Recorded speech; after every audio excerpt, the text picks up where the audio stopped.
Marissa leaned close beside the keys to my $840,000 house and whispered, "The house is basically ours now," while my son stared at his plate.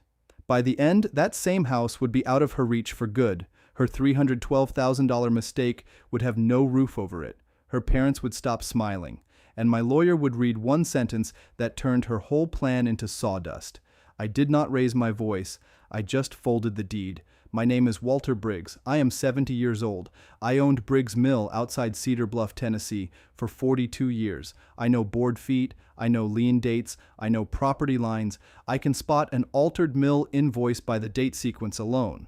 That is what happens when you reconcile lumber contracts by hand before sunrise for half your life." That night was supposed to be my retirement dinner. The Cedar Bluff Fire Hall had folding tables lined in rows. The ladies from the church had brought potato salad, green beans, ham, and 3 sheet cakes. Somebody had taped a paper banner to the wall that said, "Thank you, Walter." I had not wanted any of it, but Daniel said folks expected it. Daniel is my only child. He is 42. He has his mother's eyes and my bad habit of looking down when trouble starts. He married Marissa Briggs 6 years before that dinner. Marissa came from the Vance family over near Middle Valley. Her father, Greg Vance, sold appliances for years.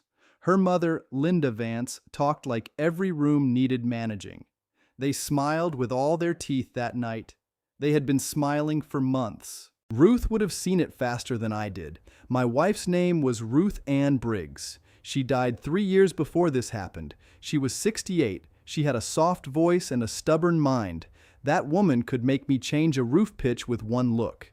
The house on Sycamore Bend Road was hers in all the ways that mattered. I paid for it. She made it live. I bought the first 2 acres for $18,500 in 1983. I built the house in evenings after mill work. I framed walls by truck headlights. I laid oak floors from boards we cut at Briggs Mill. Ruth planted the dogwoods. She picked the porch color. She hung a swing on the east side where the morning light came soft. That swing cost $189 back then. It was white cedar. Ruth saved the receipt in a recipe box because she saved everything. I still had that receipt. At the fire hall, the keys sat in front of me. They were on Ruth's old brass ring. There were 4 keys on it: front door, back door, mill office, and 1 little brass key from her sewing box. That little key did not belong with the others. Marissa noticed it once. "What's that tiny one for?" she asked. I said, "Old habit." She smiled like she had caught me being sentimental. She did not know that key was load-bearing, not in the way a beam is load-bearing, in the way one small pin can hold a whole machine together. I had a folded deed in my jacket pocket that night. It looked plain. 3 pages. County stamp, legal description. Nothing special to a person who only saw paper as an obstacle. I touched that fold when Marissa whispered. I did not pull it out. Not yet. Daniel sat across from me in a blue shirt Ruth had bought him 2 Christmases before she passed. He had one hand on his fork. He was pushing ham around like it had offended him. "Dad," he said, barely above the noise, "Marissa just means we'll help." Marissa put her hand on his arm. "That's right," she said. "A transition plan, that's all. Transition plan." That was the phrase she had been using since Easter. At first, I thought it meant she wanted me to move slower. Maybe hire a yard man. Maybe let Daniel check the gutters. Small things. Then she said it to Mrs. Bell at the pharmacy. "We're working on Walter's transition plan," Marissa told her. "He's been a little confused." Confused. I had stood 6 feet away, holding a bottle of blood pressure pills and a receipt for $14.72. Mrs. Bell looked at me like I might forget my own shoes. I said nothing. I just set it down. That is something Ruth used to say when my temper wanted work. "Walter," she'd say, "set it down before you carry it wrong." So I did. I set down the insult. I set down the smile. I set down the way Daniel looked at the floor. Then I went home and wrote it in a spiral notebook. Date, time, place, exact words. 42 years in lumber teaches you that memory is soft. Paper is harder. At the dinner, Linda Vance leaned forward from Marissa's side of the table. "Well, this is all very natural," Linda said. "Older parents need structure." I looked at her. She had pearls on. She wore pearls to a fire hall dinner. That told me plenty. Greg Vance chuckled into his tea. Nothing wrong with the next generation stepping up, he said. Nobody asked me if I had stepped down. The room kept talking around us. Men from the mill came by and shook my hand. Old Eddie Pike told me the new owner would never sharpen blades right. My foreman, Calvin Roach, hugged me hard enough to hurt my shoulder. You built a good place, Walt, Calvin said. I had good men, I told him. That was true. Briggs Mill sold for $2.4 million after debt and closing costs. I kept the land under the storage sheds, appraised at $610,000. I kept 2 rental houses on Maple Cutoff, worth $285,000 together. I had $740,000 in retirement accounts. Ruth and I had never lived rich. We lived steady. Marissa knew some of that.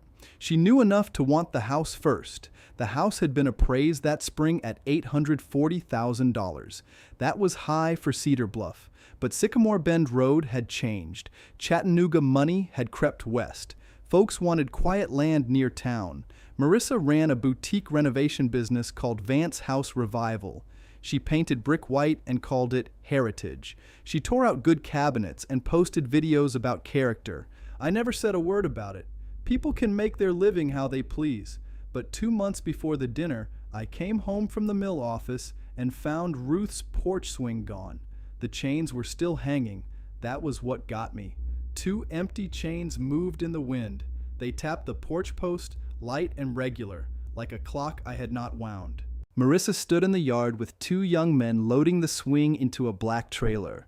I parked my truck by the mailbox. "What are you doing?" I asked. She turned with a clipboard in her hand. "Oh, Walter," she said, "you're home early." "It's my porch." She gave a small laugh. "We're staging the exterior. The swing was aging the house." I looked at the trailer. That swing was Ruth's. Her face changed for half a second. Not sorry. Annoyed. "I know you're attached," she said, "but buyers don't want sad old pieces." I heard every word, sad old pieces. The young men stopped moving. One of them looked at his boots. I walked to the trailer and put my hand on the swing. The cedar was weathered. The right arm had a mark where Ruth's wedding ring tapped when she rocked. "Unload it," I said. Marissa lowered her voice. "Walter, please don't make a scene." "This is not a scene." Daniel came around from the side yard then. He had a measuring tape in his hand.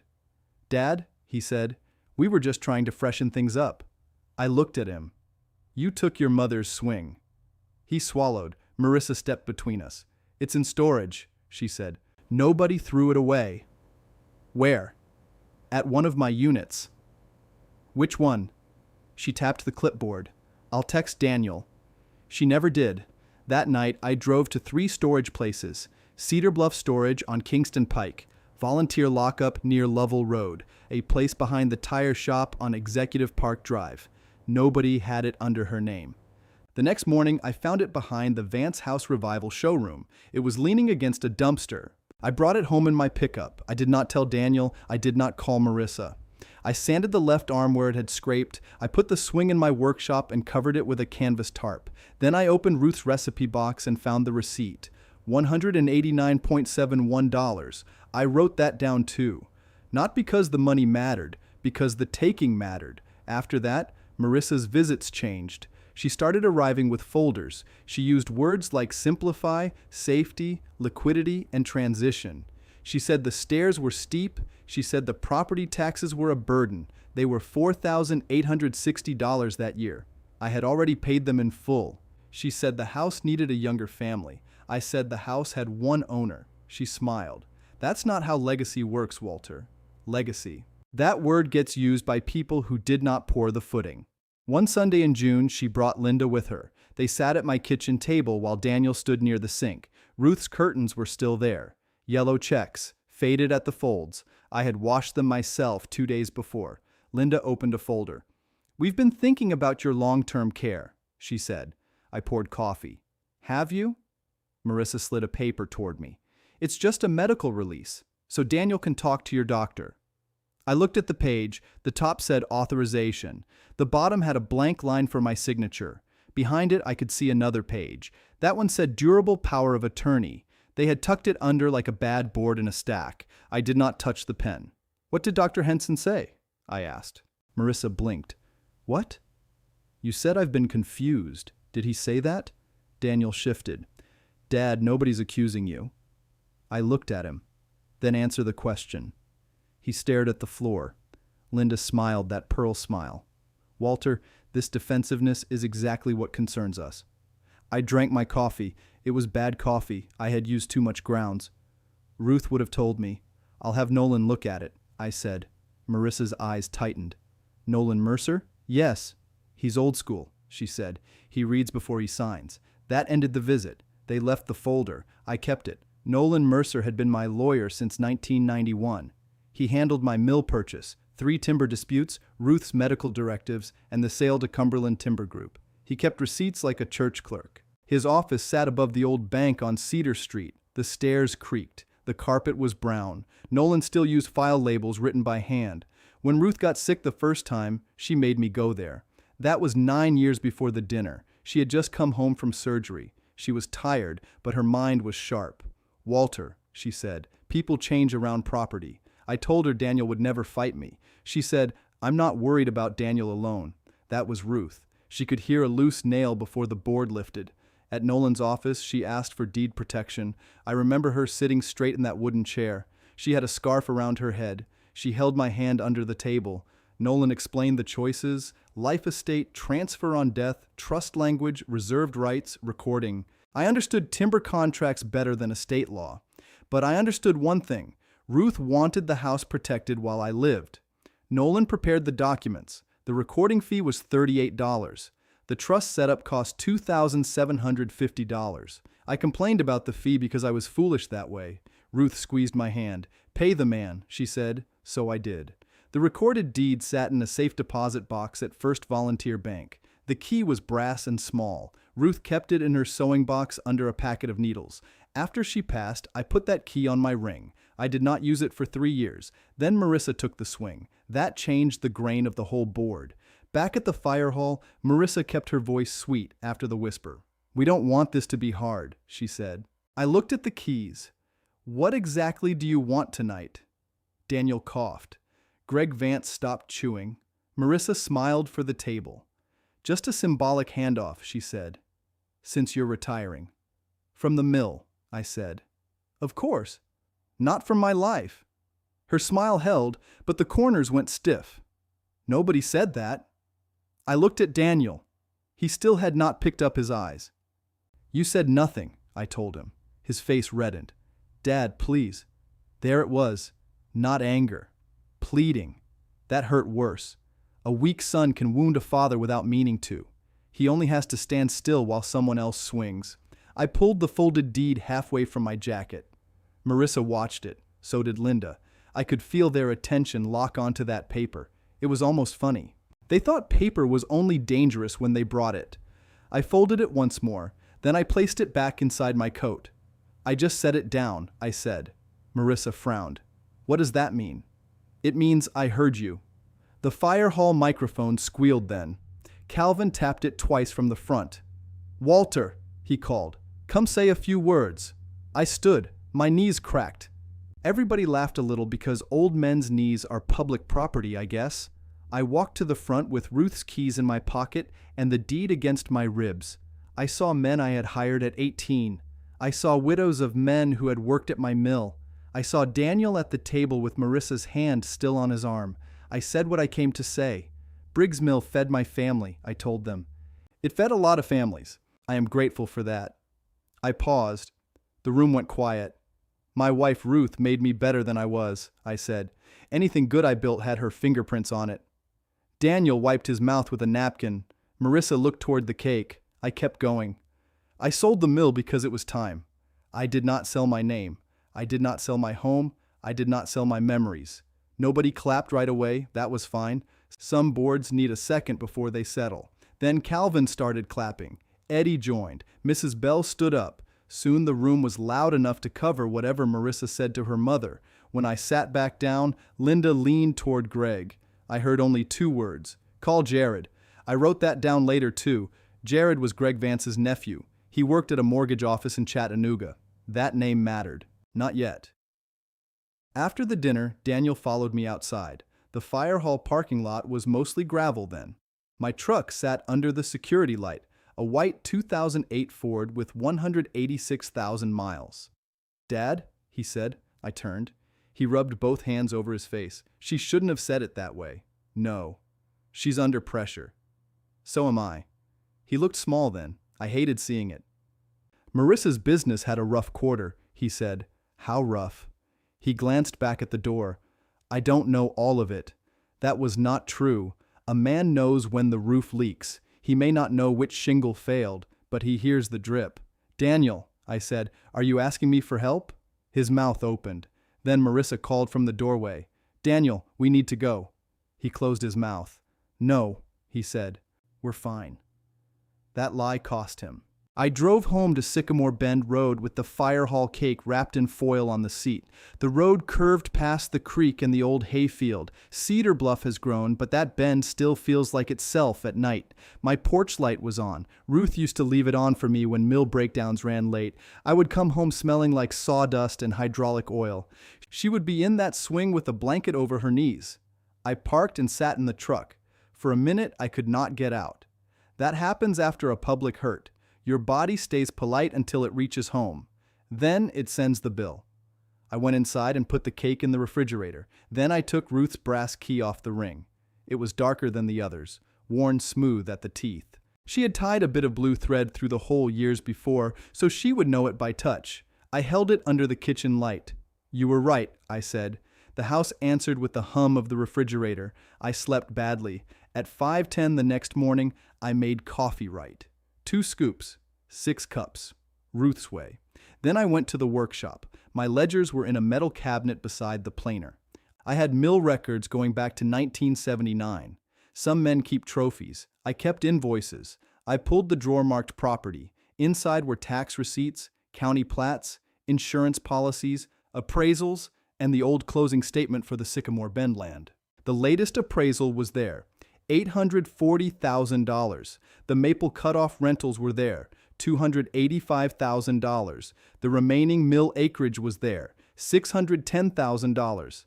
I laid each folder on the workbench. I did not know yet what Marissa had done, but I knew the smell of pressure. I had smelled it in overheated bearings and wet lumber stacked too tight. Something was expanding where it should not. At 8:03, I called Nolan Mercer. He answered on the third ring. "Mercer, it's Walter Briggs. I heard they fed you ham last night." "They did." "Was it dry?" "Very." He chuckled once. Then I said, "Nolan, I need to look at Ruth's deed packet." The line went quiet. "Today?" he asked. "Yes." "Bring the brass key," he said. I looked at the workbench. The folded deed from dinner sat beside the appraisal. I had carried a copy, not the original. I had wanted to feel its weight. That sounds foolish, but it steadied me. "I have it," I said. Nolan breathed through his nose. "What happened?" I looked through the workshop window toward the covered porch swing. My daughter-in-law asked for the house. Asked how? Like a woman collecting a package. Nolan said nothing for a moment. Then he said, "Come at 10. Before I left, I opened the drawer under the workbench. Ruth's sewing box sat inside. I kept it there after I found the brass key, because I could not stand it in the bedroom. There were needles in paper sleeves, white buttons, a thimble, a folded church bulletin from Easter. Under the lining, I found a small square of yellow paper. I had never seen it. Ruth's handwriting was on it. "Walter, if they start calling love a plan, slow down." I sat on the stool. The workshop was quiet. I read it 3 times. Then I folded it along the same crease and put it in my shirt pocket.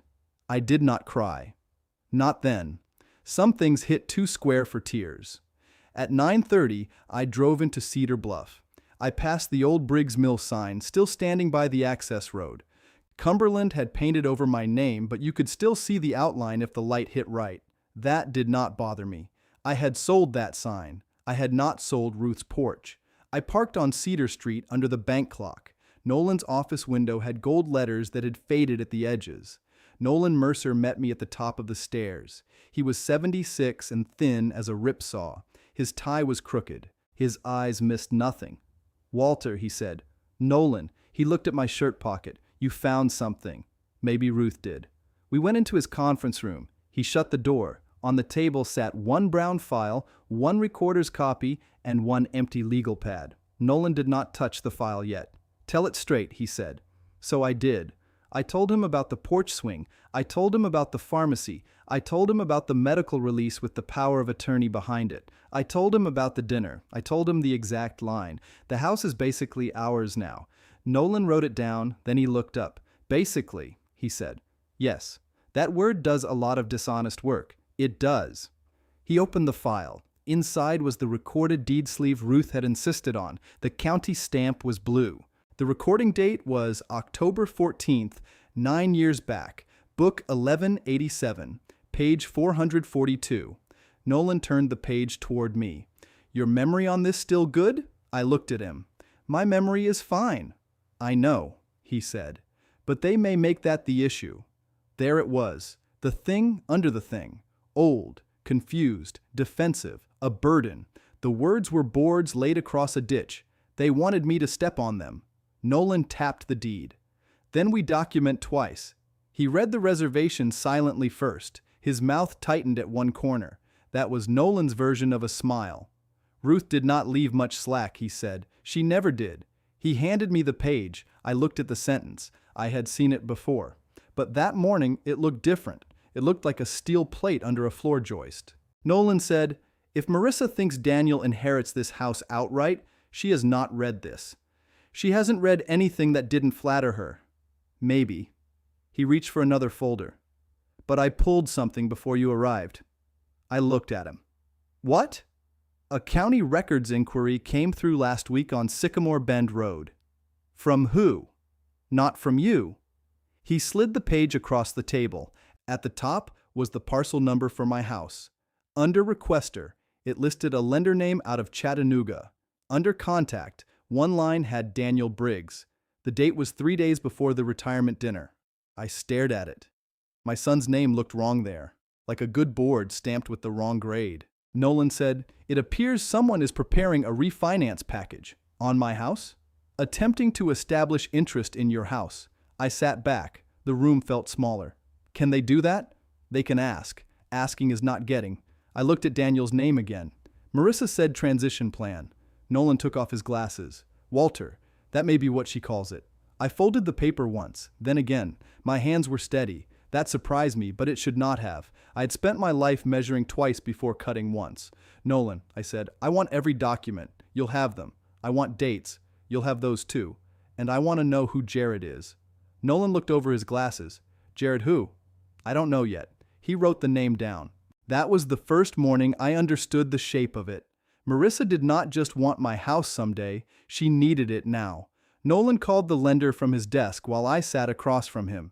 He put it on speaker. He did not ask my permission because he already had it. That was the advantage of a man who had known me since my hair was black and my temper was quicker. A woman answered. "Cumberland Valley Lending." "This is Nolan Mercer," he said. "I represent Walter Briggs regarding Sycamore Bend Road." There was a pause. Paper moved near the phone. "I'm sorry," she said. "I don't show you on the authorization." "I'm not asking about a borrower file," Nolan said. "I'm notifying you of a title issue." "What kind of issue?" "The applicant has no present ownership interest." Another pause. Longer. I watched Nolan's pencil stop moving. She said, "Sir, I can't discuss the file." "I understand. Then listen. The property is owned under a recorded deed with retained life estate and trust reservation. Book 1187, page 442. Any representation otherwise should be reviewed before reliance." The woman lowered her voice. "Can you send that?" "I can send a certified copy." "Please do." Nolan wrote down an email address. He hung up and looked at me. "That will not stop them from trying," he said, "but it will make the lender nervous." Nervous is a start. It is. I looked at the paper with Daniel's name on it. "Can you tell if he signed anything?" "Not yet." "You think he did?" Nolan leaned back. His chair gave a dry squeak. "I think someone wanted a paper trail with his name on it. I knew what that meant. A man can stand in a room while a bad thing happens and still tell himself he did not build it. But if his signature is on the joist, the roof knows." At 10:46, Nolan and I walked to First Volunteer Bank.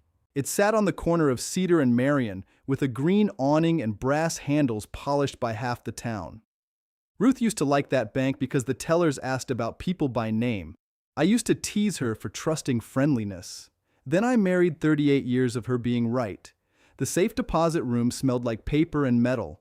A young bank officer named Ashley took my license and the brass key. She looked at my hand a moment. "You're Ruth Briggs's husband," she said. "I am." She made my wedding cake. That caught me. Ruth had made cakes for half of Cedar Bluff when Daniel was small. She said frosting settled her nerves. I had forgotten Ashley would have been one of those girls in the church basement with curls and patent shoes. "She did good work," I said. "She did," Ashley said. "I'm sorry." I nodded because there was nothing useful to say. She led us into the little booth. Nolan waited outside while I opened the box. That was his way. He knew which doors to stand behind. The box slid out with that soft grind of metal on metal. Inside were the original deed packet, Ruth's medical directive, my old mill sale summary, a farm insurance rider, and one envelope sealed with blue tape. Ruth had written my name on it. Walter. Just that. My throat tightened then. Not much. Enough. I opened it with my pocket knife. I still carried the case knife Ruth gave me for our 25th anniversary. The blade had sharpened down narrow, but it cut clean. Inside was a letter and a second note clipped to the deed sleeve. The note was shorter. "The house is not a prize for anyone who forgot what love cost." I sat there in that little booth with fluorescent light on my hands. I had read the yellow paper in the workshop. This one was different. This one was meant for the day somebody came with polished shoes and soft words. The letter was 2 pages. Ruth's handwriting leaned right when she was tired. I could see that in every line. I read it once by myself. Then I folded it and put it back in the envelope. Nolan knocked once. "Walter, come in." He opened the door and saw my face. He did not ask me if I was all right. Nolan had sense. "She left another note," I said. He took his glasses off. "Do you want it in the file?" "Yes." "All right, but not yet." He nodded. I handed him the deed sleeve. "Read me the sentence." He put his glasses back on and opened the recorded page. His finger found the paragraph Ruth had paid him to make plain. "Grantor reserves unto Walter Briggs a life estate in the residence and surrounding parcel located at Sycamore Bend Road," he read, "with full rights of possession, occupancy, control, and exclusion during his natural life." He looked at me over the paper. "Keep going," I said. "Upon termination of said life estate, title shall transfer to the Ruth Briggs Housing Trust, under terms separately executed and incorporated by reference." There it was. Not fancy, not emotional, just a locked gate written in county ink. "Full rights of exclusion," I said. "Yes, that means keys. It means keys, doors, guests, access, and decisions. And Daniel? He has no current right to possess the property." I looked down at Ruth's envelope. "Marissa won't like that." "No," Nolan said, "but liking it is not a legal requirement. We made copies at the bank. Ashley stamped the access log and asked if I wanted the box put back." "Not the deed sleeve," I said. Nolan placed it in a red folder. He wrote Sycamore Bend, certified copy request, and follow-up on the tab. His handwriting looked like fence wire. Outside, Cedar Street was bright and hot. A delivery truck blocked half the lane. Someone honked twice. Life kept moving, which always feels rude when your own has just shifted. Nolan stopped beside my Ford. "Walter, I want you to call Daniel." I was going to. "Do it from my office." "Why?" "Because I want him to hear a calm voice while there's still a chance." I knew he was right. That annoyed me, which usually meant he was very right. Back in his conference room, I called my son. He answered on the 4th ring. "Dad?" "Daniel, I'm at Nolan's office." Silence. Then, "Why?" "Because your name is on a county records inquiry."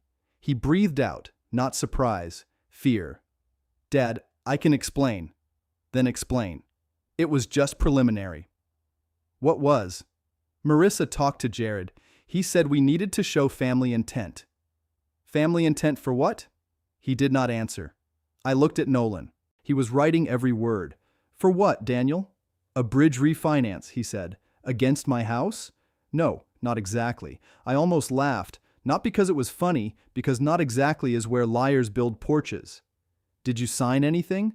"I signed a relationship affidavit." "What did it say?" It said we expected transfer of the property. When, after transition, there was that word again, transition. You have to understand that word sounded clean when Marissa said it, like a broom on a kitchen floor. But beneath it sat my life, my keys, Ruth's curtains, and the porch boards I had replaced with my own hands. What does transition mean? I asked. Daniel's voice got smaller. Marissa said it meant retirement planning. Nolan is listening, I said. Daniel went quiet. Nolan leaned forward. Daniel, this is Nolan Mercer. I advise you to stop signing anything tied to Sycamore Bend Road.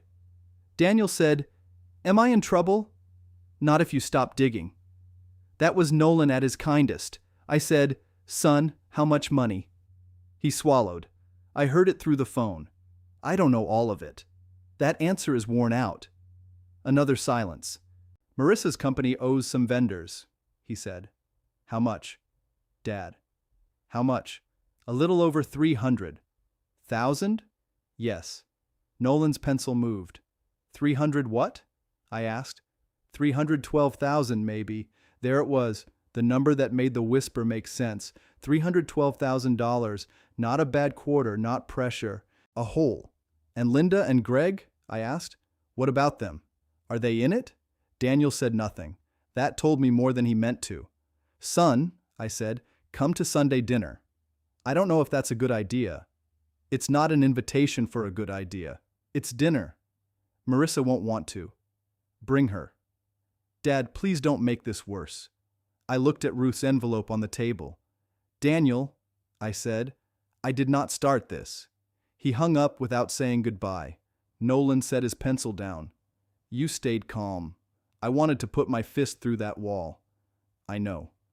But walls cost money. He almost smiled. That they do. Before I left, Nolan gave me 3 things: a certified copy request form for the deed, a letter to Cumberland Valley Lending, a written instruction telling Daniel to cease representations about my property. He also gave me one piece of advice. Don't accuse them yet, he said. Why not? Because people tell more truth when they think they're still ahead. I put the red folder on the passenger seat. You want me to let them talk? Yes. I can do that. He looked at me hard. Can you? I ran a mill 42 years. I listened to men explain why short loads were not short. That was the first time Nolan laughed that morning. When I got home, Marissa's SUV was in my driveway, a white Lexus, new enough to still smell like loan papers. It sat crooked, one tire on the grass Ruth had tried for years to thicken. Linda's Buick was behind it. Greg stood on my porch with his sunglasses on, like he was inspecting a job site he had paid for.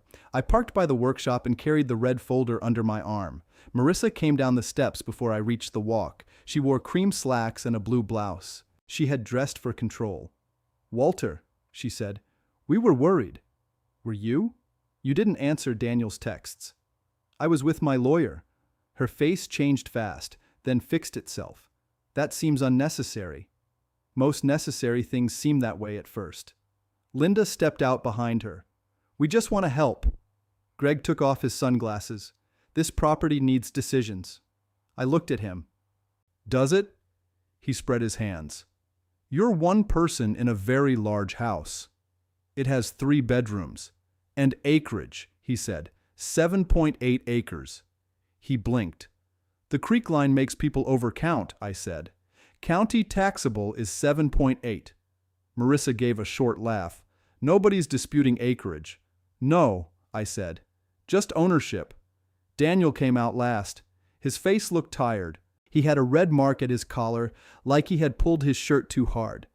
Dad, he said, I wanted to help him. That was the terrible part.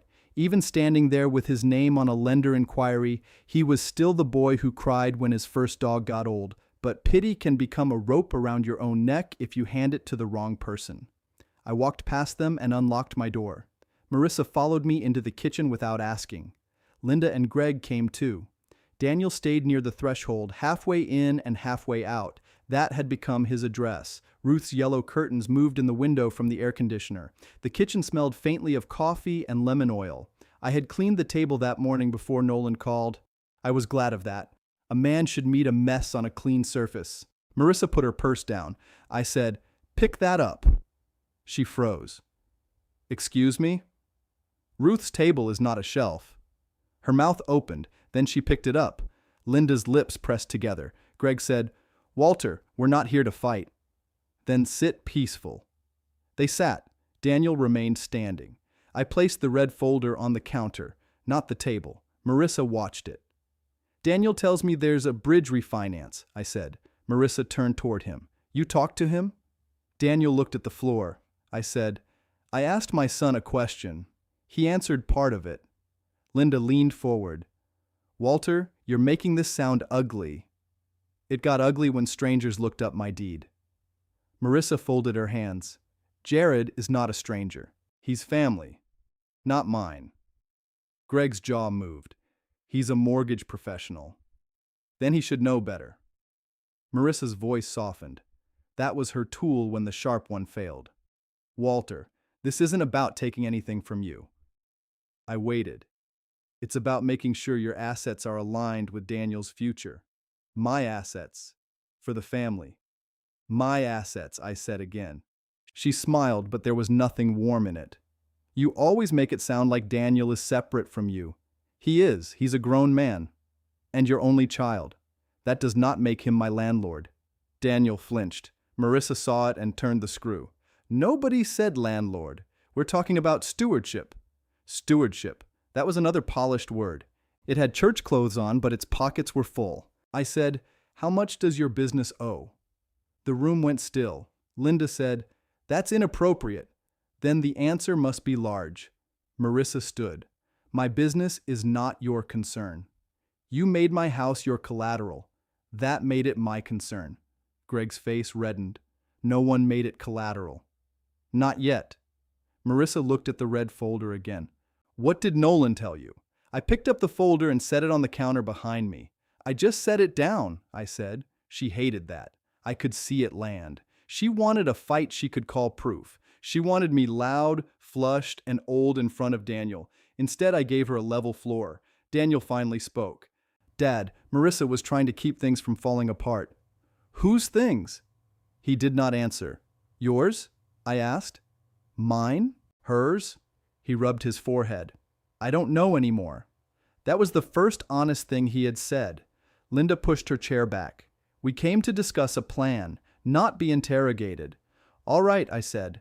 "Discuss it." Marissa looked at her mother, then at Greg. Some family looks are whole conversations.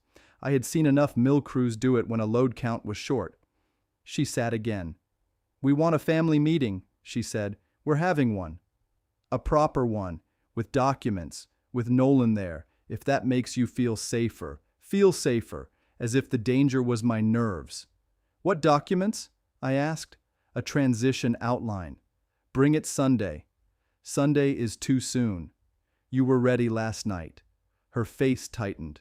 Greg said, "Walter, the lender needs clarity by Friday." There. A new nail showed through the board. "What happens Friday?" I asked. Greg looked at Marissa. Marissa said, "It's just an internal deadline." Greg said, "Lender." Linda put a hand on his arm. "He misspoke." "No," I said, "he didn't." Daniel looked up. "Marissa." She turned on him. "Not now." "Friday?" he asked. "Daniel, don't." He stepped into the kitchen. "What happens Friday?" Marissa's eyes flashed. "We lose the rate lock." That was not all. I knew it by the way Greg leaned back. "How much money?" I asked. Marissa said, "You're obsessed with money." "No, I respect it. There's a difference." Greg exhaled. "The bridge loan matures." Linda snapped, "Greg." He threw up one hand. "He already knows enough." Marissa's face went pale under her makeup. I looked at Daniel. "Did you know that?" He stared at his wife. "No. It was handled," she said, "by using Dad's house. By using our expected position." "Our?" Daniel said. She turned back to me. "Walter, you know this house will go to Daniel." "I know what my documents say." "What does that mean?" "It means Sunday dinner is at 5. Linda stood. "We are not performing for you." "Then don't come." Marissa picked up her purse. You're forcing everyone's hand. No, I said. I'm taking mine back. Daniel stayed after they walked out. The door closed behind Marissa harder than it needed to. The kitchen settled. Daniel stood by the stove, hands hanging open at his sides. Dad, he said, I didn't know about Friday. I believe that. He looked relieved, then ashamed for being relieved. I signed what she put in front of me, he said. I know. That's not an excuse. No. He looked around the kitchen. His eyes went to Ruth's curtains. Mom would be so disappointed in me. I wanted to soften that. A father's first instinct is to put a hand under the falling thing. But some falls teach balance. Yes, I said. She would. He nodded once. His mouth trembled, but he kept it shut. I'm sorry, he said. Sorry is a start. It isn't lumber. What do I do? Bring every paper you signed. She won't let me. You're 43 years old. That hit him harder than anger would have. He wiped his face. Sunday at 5? Yes. Will Nolan be here? Yes. He nodded and left by the back door. I watched him cross the yard to his truck, not Marissa's SUV. That mattered. Not enough. But it mattered. After he left, I went to the workshop and opened my ledgers again. I made a new page, not because Nolan needed it, because I did. At the top, I wrote Marissa transition claim. Under that, I wrote each line with a ruler. Porch swing removed. $189.71 original receipt. Property tax paid by me. $4,860. Home appraisal. $840,000. Maple cutoff rentals. $285,000. Remaining mill acreage. $610,000. Bridge debt stated by Daniel. $312,000. Unknown rate lock. Friday. County inquiry. Daniel Briggs listed. Relationship affidavit. Expected transfer. I sat back and looked at it. It was not a family dispute anymore. It was a ledger with people in it. That night, I took Ruth's letter out again. I did not read all of it. I read the first paragraph and stopped. Walter, if you are reading this with Nolan involved, then somebody has made love sound like paperwork. Do not let them rush you. A rushed signature is just a door opened from the wrong side. I folded it back. Ruth always knew where the weak boards were. Sunday dinner came with rain, not a storm. Just a steady July rain that darkened the porch steps and made the gravel drive shine. I cooked pot roast because Ruth's recipe card was still taped inside the cabinet door. 3 pounds of chuck, carrots, potatoes, 1 yellow onion, salt heavier than a doctor would like. I set 5 plates. Nolan arrived first, carrying his leather briefcase and a blueberry pie from Miller's Market. You bake now? I asked. I pay cash to women who do. Wise. He put the pie on the counter. You sure about doing this here? No, that's an honest answer. I'm sure about not doing it at their place. He nodded. That's better. Daniel came next, alone. He carried a manila envelope under his jacket. Where's Marissa? Coming with her parents. He handed me the envelope. These are copies. I did not open it yet. Did you keep originals? They're in my truck. Good. Nolan gave him a sharp look. Do not let them leave your possession. Daniel nodded. Marissa arrived 10 minutes later with Linda and Greg. She brought no dish. That was not a crime, but Ruth would have noticed. Linda carried flowers from a grocery store, still in plastic. She set them by the sink. Marissa looked at Nolan's briefcase. This feels formal. Nolan said, documents tend to do that. We ate at the dining table. Rain tapped the windows. Nobody said much at first. Forks sounded loud on plates. Marissa barely touched the pot roast. Greg ate fast. Linda cut her carrots into small pieces and moved them around. I waited until coffee. Then I asked, what does transition plan mean? Marissa smiled. We've been over that. Say it plainly. She put her cup down. It means Daniel gradually assumes responsibility. For what? The house, maintenance, taxes, insurance, decisions. I paid the taxes. This year. I paid the insurance too. $3,420. That's not the point. It is to the insurance company. Greg leaned back. Walter, your numbers are impressive. Nobody doubts your bookkeeping. Good, but life is more than receipts. I looked at him. Debt collectors disagree. Linda's face tightened. Daniel opened his envelope. Marissa, what's this? She turned sharply. Why are you going through that now? He held up a page. Because Dad asked. Nolan extended his hand. May I? Daniel passed it over. Nolan read silently. His eyebrows rose once. Not much. Enough. What is it? I asked. A statement of anticipated collateral support, Nolan said. Marissa said, that's standard. No, Nolan said. It is not. Greg reached for it. Nolan kept it in his hand. It references expected possession of Sycamore Bend Road within 180 days, Nolan said. Daniel's face emptied. 180 days? I asked. Marissa's voice stayed smooth, but her hands did not. That was a planning estimate. For me to be out of my house? For you to be placed somewhere appropriate. Placed. I had heard enough. Daniel stood so fast his chair scraped back. Marissa, he said, you told me Dad agreed. She looked at him like he had embarrassed her in public, though the public was one old lawyer and the man she had tried to move like furniture. I told you he understood the direction, she said. I didn't. Everyone looked at me. I held my coffee cup with both hands. No, I didn't. Linda set her napkin down. Walter, you're making her sound cruel. I looked at Linda. She removed Ruth's swing, I said. She told people I was confused. She used my house in a lending packet. Cruel is one word. Marissa's face hardened. I was trying to save us. From your own debt. She stood. You don't know what it costs to build something now. That one almost made me smile. I know exactly what building costs, I said. I know what Oak does after a wet season. I know what payroll looks like on a bad Friday. I know what a bank says when your saw line breaks and your note is still due. She looked away. I kept my voice low. I also know what it costs to build on property you don't own. Nolan placed the page on the table. Marissa, who prepared this? Jared did. Jared Vance? Greg said, my nephew. And did Jared review the recorded deed? Marissa crossed her arms. He reviewed what was available. Nolan opened his briefcase. Marissa's eyes moved to it. Not fear yet. Calculation. Nolan removed a plain copy, not the certified deed. He placed it face down. This is not the meeting for final answers, he said. Marissa laughed once. Then what is it? A chance to stop. She looked at me. Is that why you invited us? To threaten us? No, I said. To feed you and listen. Well, you've listened. I have. Then here's the truth. Daniel is your only heir. Everyone knows that house is basically ours eventually. There it was again, basically. Daniel closed his eyes. Nolan did not move. I looked at Marissa across Ruth's table with Ruth's recipe still warm in the room and Ruth's curtains in the window.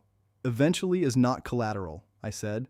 She picked up her purse. Linda stood with her. Greg followed. Marissa pointed at Daniel. We're leaving. Daniel did not move. Her face changed. Daniel, he looked at her. I'm staying. The rain sounded louder then. Marissa stared at him for a long second. Then she turned to me. You think you won something tonight? No. You just made it impossible to fix this quietly. I pushed my chair back and stood. Quietly was never my requirement. She walked out with her parents.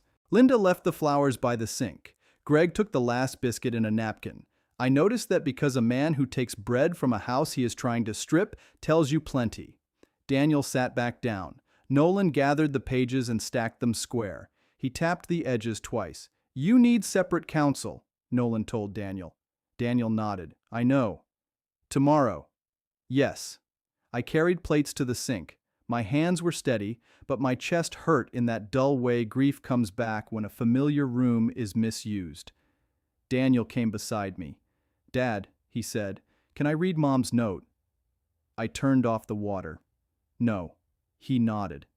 Okay, not because I'm punishing you. I know. You read it when your hands are clean of this. He looked at the floor. I'll get clean, he said. I wanted to believe him. I did not spend money on belief anymore, but I kept a small account open for my son. Nolan left near 8. Before he went, he stood on the porch with me and watched the red taillights disappear down Sycamore Bend Road. She'll push harder now, he said. I figured. Friday matters. To the bridge loan. Yes, and to her parents. I looked at him. They co-signed. I would bet my office carpet on it. That carpet is worth $11. Then I'll bet the file cabinets. I almost laughed. He handed me the certified deed copy in a sealed sleeve. Keep this ready. The real reading waits. At the fire hall, I said. Nolan looked at me. She wanted a symbolic handoff, I said. We'll give her one. He studied my face, then nodded slowly. Walter, he said, make sure she asks. She will. I watched the rain run off the porch roof. A house can carry weight for a long time before anybody hears the crack. But once you know where the load is, you do not stand under it. You brace what is yours, then you let the false part show itself. The next morning, I was in the workshop before the sun cleared the back pasture. Rain still dripped from the eaves. The concrete floor had that damp smell that gets into old buildings and tells you where the cracks are. I laid Daniel's copies on the bench under the long light. There were 8 pages in the envelope. 3 were forms. 2 were signature pages. 1 was a personal financial statement. 1 was a projection. The last page was the one Nolan had held at dinner. I read them slow. A millman learns not to trust the top board in a stack. The warped one is usually underneath. Daniel's signature appeared 5 times. His name was typed twice as Daniel Briggs and once as Daniel R. Briggs. That was wrong. My son had no middle initial. Ruth and I had named him Daniel Briggs, plain as a fence post. I stared at that R until my coffee went cold. Then I saw the date. The statement of anticipated collateral support was dated June 24th. The projection sheet behind it was dated June 21st. That was backwards. You do not build a roof before you set posts. Not unless somebody copied one paper off another and forgot what order the days came in. I picked up the phone and called Nolan. He answered on the second ring. You're up early. I found a bad initial. Where? Daniel R. Briggs. Nolan went quiet. I said, my boy doesn't have one. No, he doesn't. And the date sequence is wrong. Read it to me. I did. He did not interrupt.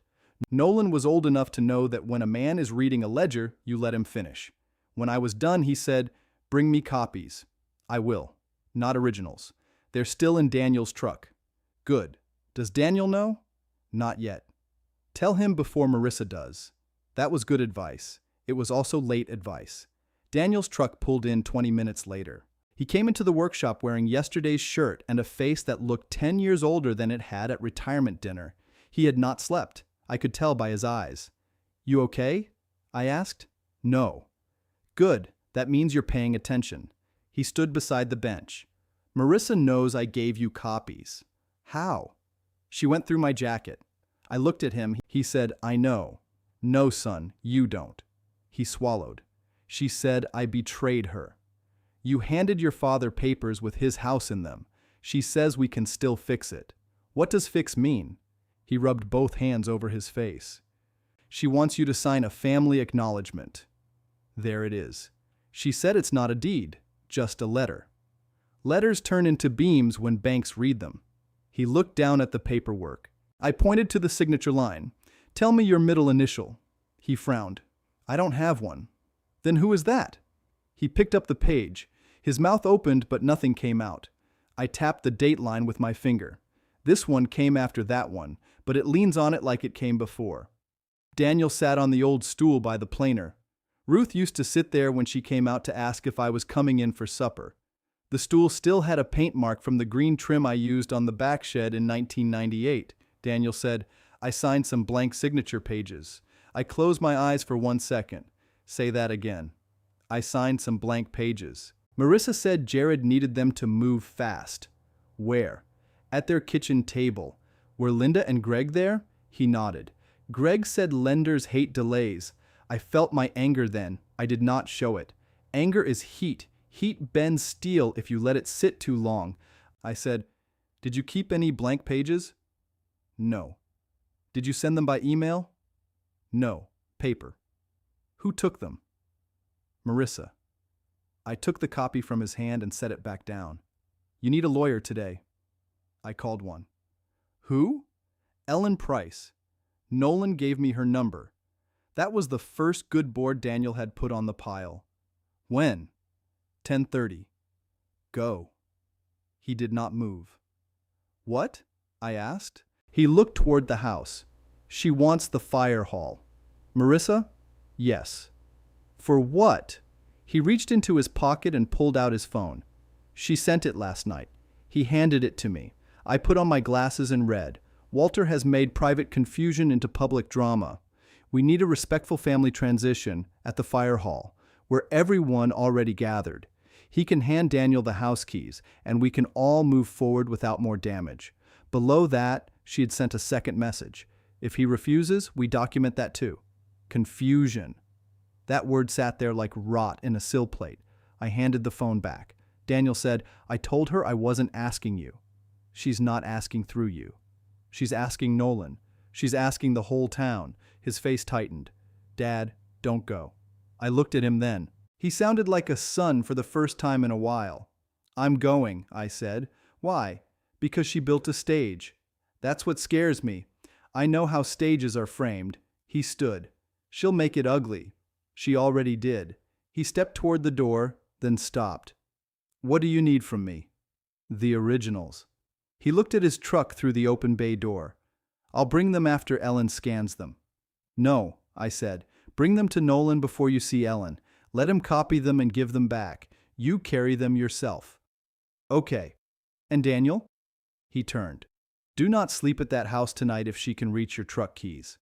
He stared at me, then nodded once.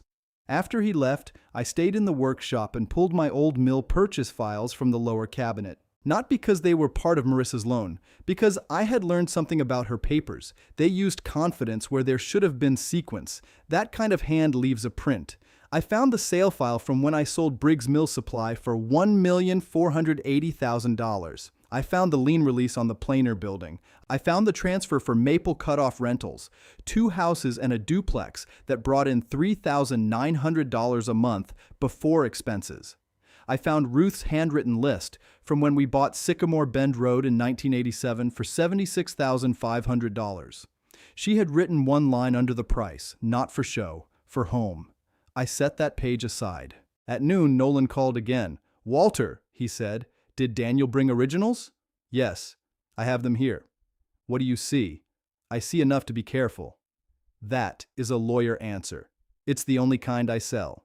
Give me the plain kind. He sighed. A lender relied on an expected transfer. Someone represented your house would move under Daniel's control within 180 days. Someone with a bad middle initial. Yes. And blank signatures. Daniel told me. What happens now? I send a preservation letter to Jared Vance and the lender. No threats. No threats. Just paper. Will that stop Friday? It may freeze it. May? If the lender is honest, yes. If not, then Friday becomes louder. I looked out the shop window at the gravel drive. Ruth had planted daylilies along it. Marissa had called them dated once. Ruth just smiled and said flowers did not need a committee. Nolan said, there's more. I sat down. Jared emailed me by mistake. By mistake? He replied all to a chain Daniel forwarded. What did he say? He asked whether the old man had signed the acknowledgement yet. Old man. That did not bother me by itself. I was an old man. I had earned every year of it. The part that mattered was signed the acknowledgement yet. That meant they had planned the paper before Sunday dinner. The meal had not been a conversation. It had been a closing table without my chair. What else? I asked. He referred to the fire hall as optics. Optics? Yes. I could hear paper moving on his desk. He wrote, and I'm reading close here, public sentimental pressure should make refusal look irrational. I looked at Ruth's page on the bench. Say that again. Public sentimental pressure should make refusal look irrational. I sat there and could not say a word for a moment. They were not just after a signature. They were building a record that I was unreasonable, confused, irrational, a 70-year-old widower standing in the way of his son's future. You have to understand something. In a small town like Cedar Bluff, reputation can work like credit. People lend on it before they lend on paper. Marissa knew that. Linda knew it better. Greg knew it best because men like Greg live off rooms believing they still have money. I said, when is this fire hall show? Thursday at 6. That soon. She asked for Friday. I said I had court. You lied? I had lunch. Close enough. Nolan cleared his throat. Walter, I want a bank officer there. No. Yes. This is family. It stopped being family when they used your house as support for a lender. I did not answer. He said, the lender should hear the same words everyone hears. Can you get them there? I can invite their compliance counsel. They may send someone local. What does that cost? For you? Nothing yet. That means later. That means I know where to send the bill. I almost smiled. How much so far? Don't start. How much? 2,800. Send it. Walter. Send it. He paused. Ruth would call you stubborn. She married me with full disclosure. After I hung up, I took Ruth's brass key from my pocket. I had carried it since the retirement dinner. It was small and warm from my hand. It had opened the safe deposit box where her letter waited inside the deed sleeve. Now it had another job. It reminded me that Ruth had seen this kind of weather before it showed on the horizon. That afternoon, Linda came alone. I saw her sedan before it reached the house. She drove slow, like gravel owed her courtesy. I met her on the porch instead of inviting her in. That was not rude. That was framing. She stepped out with a folder pressed to her chest. Her hair was pinned high, and her raincoat looked too warm for July. Walter, she said, may I speak with you? You're speaking. She glanced at the porch rail. The swing hooks were still empty. Her eyes moved away fast. I'm here as a mother. No, you're here as a co-signer. Her face changed just enough. I said, Nolan guessed. Your face confirmed. She took a breath. Greg and I helped our daughter. With my house. With confidence in family. Confidence doesn't record at the courthouse. She looked toward the road, then back at me. This can ruin them. It can ruin who? Marissa. Daniel. Us. There's the order. Her mouth tightened. That was unkind. It was accurate. She held out the folder. This is the acknowledgement. It does not transfer title. It only confirms intent. I did not take it. What intent? That Daniel will assume the home when I die? She looked relieved. Eventually, yes. And before? It allows planning. Planning for who? For everyone. Linda, you keep saying everyone when you mean the bank. She lowered the folder. For a moment she looked tired. Not soft, tired. There is a difference. Softness can still tell the truth. Tired people sometimes just want the nearest nail to hold. She said, Greg's retirement account is pledged. How much? 220,000. And your house? She looked at me. How much? I asked. 175,000 against it. So Marissa's 312,000 debt is not the whole roof. No. What is the whole roof? She stared at the empty swing hooks. 568,000, she said. There it was, a new number, bigger than Daniel knew, bigger than Sunday's room had carried. I let it sit. Linda said, we believed the refinance would bridge the sale cycle. What sale? Her Chestnut Ridge property. She owns that? Under the business. What is it worth? It was purchased for 410,000. What is owed? I don't know. Yes, you do. Her eyes came back sharp. You enjoy this? No. You sound like you do. I sound like a man measuring damage. She gripped the folder hard enough to bend it. Marissa wanted to surprise Daniel with stability. That's a strange name for blank signatures. Linda flinched. Who told you? Daniel? He shouldn't have said that. He should have said it sooner. She looked at my front door. Ruth would have helped. That was a poor board to step on. I moved 1 foot closer, not much. Enough. Do not use my wife as your witness. Linda's eyes watered, but I did not know if it was grief or pressure. She loved Daniel, Linda said. She did. She would not let him lose everything. Daniel has not asked me for my house. He's too proud. No, he's too ashamed. Linda looked down. I said, Ruth protected this house because she knew love gets twisted when money gets scared. That sounds noble. It was practical. She held the folder out again. Just read it. I will. Hope flashed in her face. Leave it on the rail, I said. You won't sign? I said I'll read it. That's not enough. It's what you brought. She set the folder on the porch rail. Her hand lingered there. Walter, she said, if this falls apart, there will be consequences. There usually are. For Daniel, too. I know. You would let your son suffer? I already watched him suffer under people who call it planning. She had no answer for that. She walked to her car and drove off without turning around. I waited until her taillights disappeared past the bend. Then I picked up the folder with 2 fingers and carried it to the workshop. The acknowledgement was 3 pages. It said I recognized Daniel's equitable family interest. It said I confirmed my stated intent to transfer practical control. It said I understood that lenders, vendors, and related parties could rely on this representation. Related parties, that phrase was a trapdoor with carpet over it. At the bottom, beneath my signature line, was a notary block already filled with Thursday's date, the fire hall date. They had not asked me to attend. They had prepared for me to comply. I called Nolan again. He answered with, "What now?" Linda brought the acknowledgement. "Do not sign it." I was reaching for a pen when you said that. Walter. I'm kidding. You're not funny today. I found related parties. He made a low sound. Send me a picture. I don't send pictures. Daniel can. Daniel has a lawyer now. Then drive it over. I looked at the clock. I'll be there in 30. Before I left, I opened the drawer where Ruth had kept the spare porch keys. The brass key was in my pocket, but there were 2 newer copies on a ring. They opened the front door. Plain hardware store keys, $3.29 apiece. I put them on the workbench. Then I took the old folded deed from the red folder and checked the crease. I did not open it all the way. I knew the sentence. Nolan knew it too. But I looked at the county stamp, because stamps matter. Feelings argue. Stamps sit.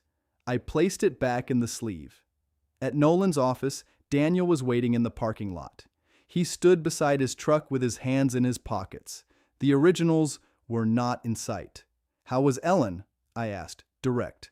That means expensive. $350 an hour. Worth it if she keeps you from signing nonsense. She told me to move documents out of the house. Did you? Yes.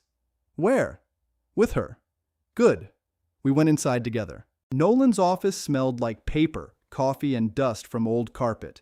His secretary, Janice, looked up from her desk and gave me a nod. Janice had handled mill closings for me since Daniel was in school. She had never liked Marissa. She had never said so. Good secretaries do not need to. Nolan took the acknowledgement from me and read it standing up.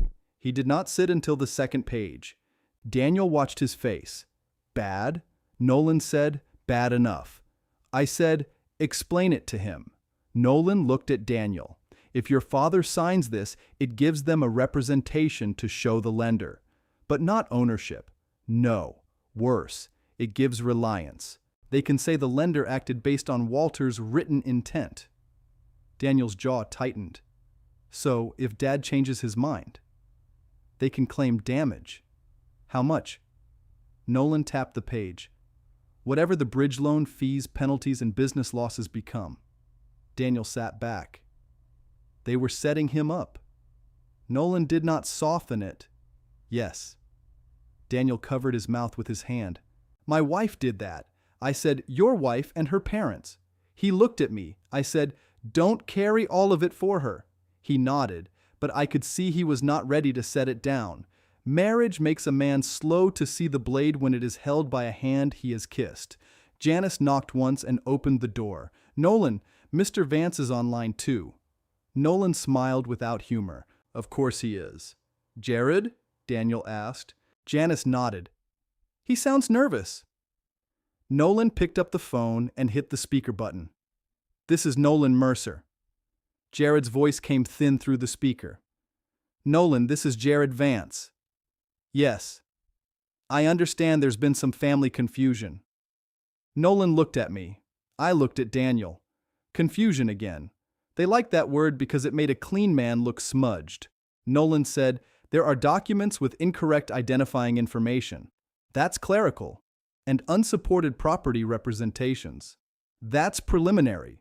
And signature pages completed after signing. The line went quiet. Jared said, "Who alleged that?" Nolan glanced at Daniel. Daniel sat forward. "I did," Daniel said. Another silence. Jared's voice changed. "Daniel, you may not understand the process." "I understand blank paper. Marissa told me you were aligned. I'm not aligned with using my father's house." Jared cleared his throat. "No one used anything." Nolan said, "Then you will have no objection to withdrawing the packet. I can't do that unilaterally. Then preserve every email, draft, note, text, and submission." "Nolan, that sounds unnecessary." "It is necessary." Jared tried to laugh. "You're making a family matter into something formal." Nolan looked at the acknowledgement on his desk. "You did that," he said. He ended the call. Daniel sat very still. He knew. "Yes," Nolan said. He knew about the blank pages. He knew enough to stop talking. I stood and walked to the window. Across the street, a pickup idled outside the hardware store. A man loaded 2 bags of concrete into the bed, then checked the tailgate twice. That was how honest weight worked. You secured it before you moved. Nolan said, "Walter, Thursday is now useful." "Useful how?" "They expect pressure. We bring witnesses." "Who?" "Daniel's counsel. A lender representative if they send one. Janice as notary. Maybe Greg's pride." Daniel looked up. "Marissa won't come if she knows." "She'll come," I said. "How do you know?" "Because she thinks the room is hers." Nolan slid the acknowledgement into a clear sleeve. "We do not read the deed yet." "I know."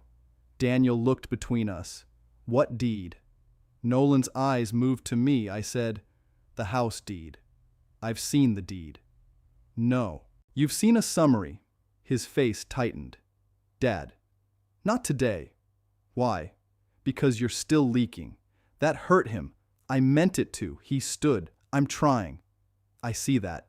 "Then trust me." "I trust your regret. I do not trust your habits yet." He breathed through his nose and looked away. Nolan said nothing.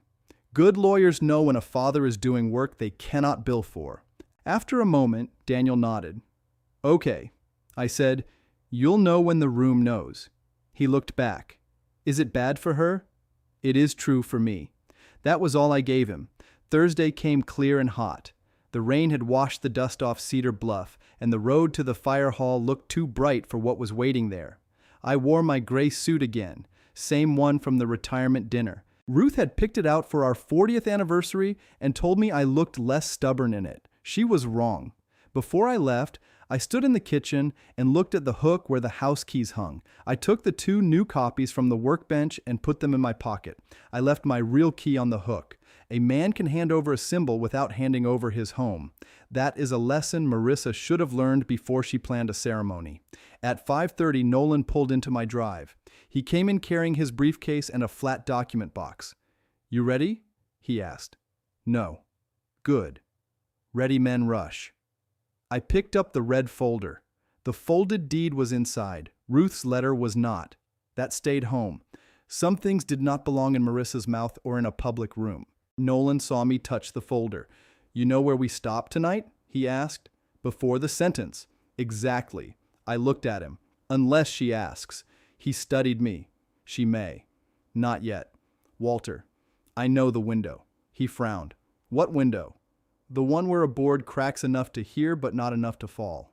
Nolan shook his head. "That is why I never bought lumber from anybody else." We drove to the Cedar Bluff Fire Hall in his car. The building sat low and square, red brick, with the bay doors facing the road and the flagpole near the entrance. I had donated the oak trim in that hall 23 years earlier. $4,600 in lumber at cost. I remembered because Ruth made me add the delivery for free. There were more cars than I expected. Marissa's SUV was there. Linda's sedan. Greg's truck. Daniel's truck. A white car with a county seal on the door. A blue sedan I did not know. Ellen Price stood near the entrance in a navy suit, talking to Daniel. He looked relieved to see me. That told me he had been alone with them too long. Inside, the folding tables had been arranged in a U. That was Marissa's doing. A U shape makes a room feel official if nobody asks who called the meeting. On the front table sat a small basket with a ribbon tied around the handle. Keys. I stopped just inside the door. Nolan saw it too. "That's new." "Not new," I said. "Just visible." Marissa stood by the basket, wearing a cream blazer and a careful smile. Linda sat behind her with Greg. Jared Vance was there too, looking younger than I expected and older than he wanted. Beside him sat a woman I did not know with a bank badge clipped to her jacket. Daniel came over. Dad. Who is bank badge? Patricia Wells, compliance from Ridgepoint. Good. He lowered his voice. Marissa didn't know she was coming. I can tell. Across the room, Marissa's smile held, but her eyes kept going to Patricia Wells. That is what happens when a room has one witness you did not cast. Marissa clapped her hands once. Thank you, everyone. Nolan murmured, Here we go. She looked around the room like she was hosting a charity luncheon. This family has had a difficult week. I sat down. She waited for me to take the chair near the front. I chose one at the side. Nolan sat beside me. Janice took a chair near the wall with her notary bag at her feet. Marissa's smile thinned. We're here, she said, to bring peace. Greg nodded like he had financed the word. Marissa continued. Walter has given decades to this town. No one questions that. But families change. Needs change. Homes change hands. We believe it's time to honor his legacy by preparing the next generation. She reached toward the basket. I kept my hands folded. She said, Walter, Daniel is ready to accept responsibility. Daniel stood. I didn't say that. Marissa turned her head. Daniel, please. No, I didn't say that. The room shifted. Folding chairs creaked. Patricia Wells wrote something on a pad. Marissa's voice stayed light. We've all had emotions running high. Ellen Price stood from the back wall. My client's position is that he does not seek control of Walter Briggs's residence. Marissa looked at her like she had found a snake in her purse. This is family, Ellen. Ellen said, Then stop making documents. Jared leaned forward. That's not helpful. Nolan said, It is accurate. Marissa's smile finally dropped. Walter, are you going to let lawyers speak for your family? I stood slowly. No, I said.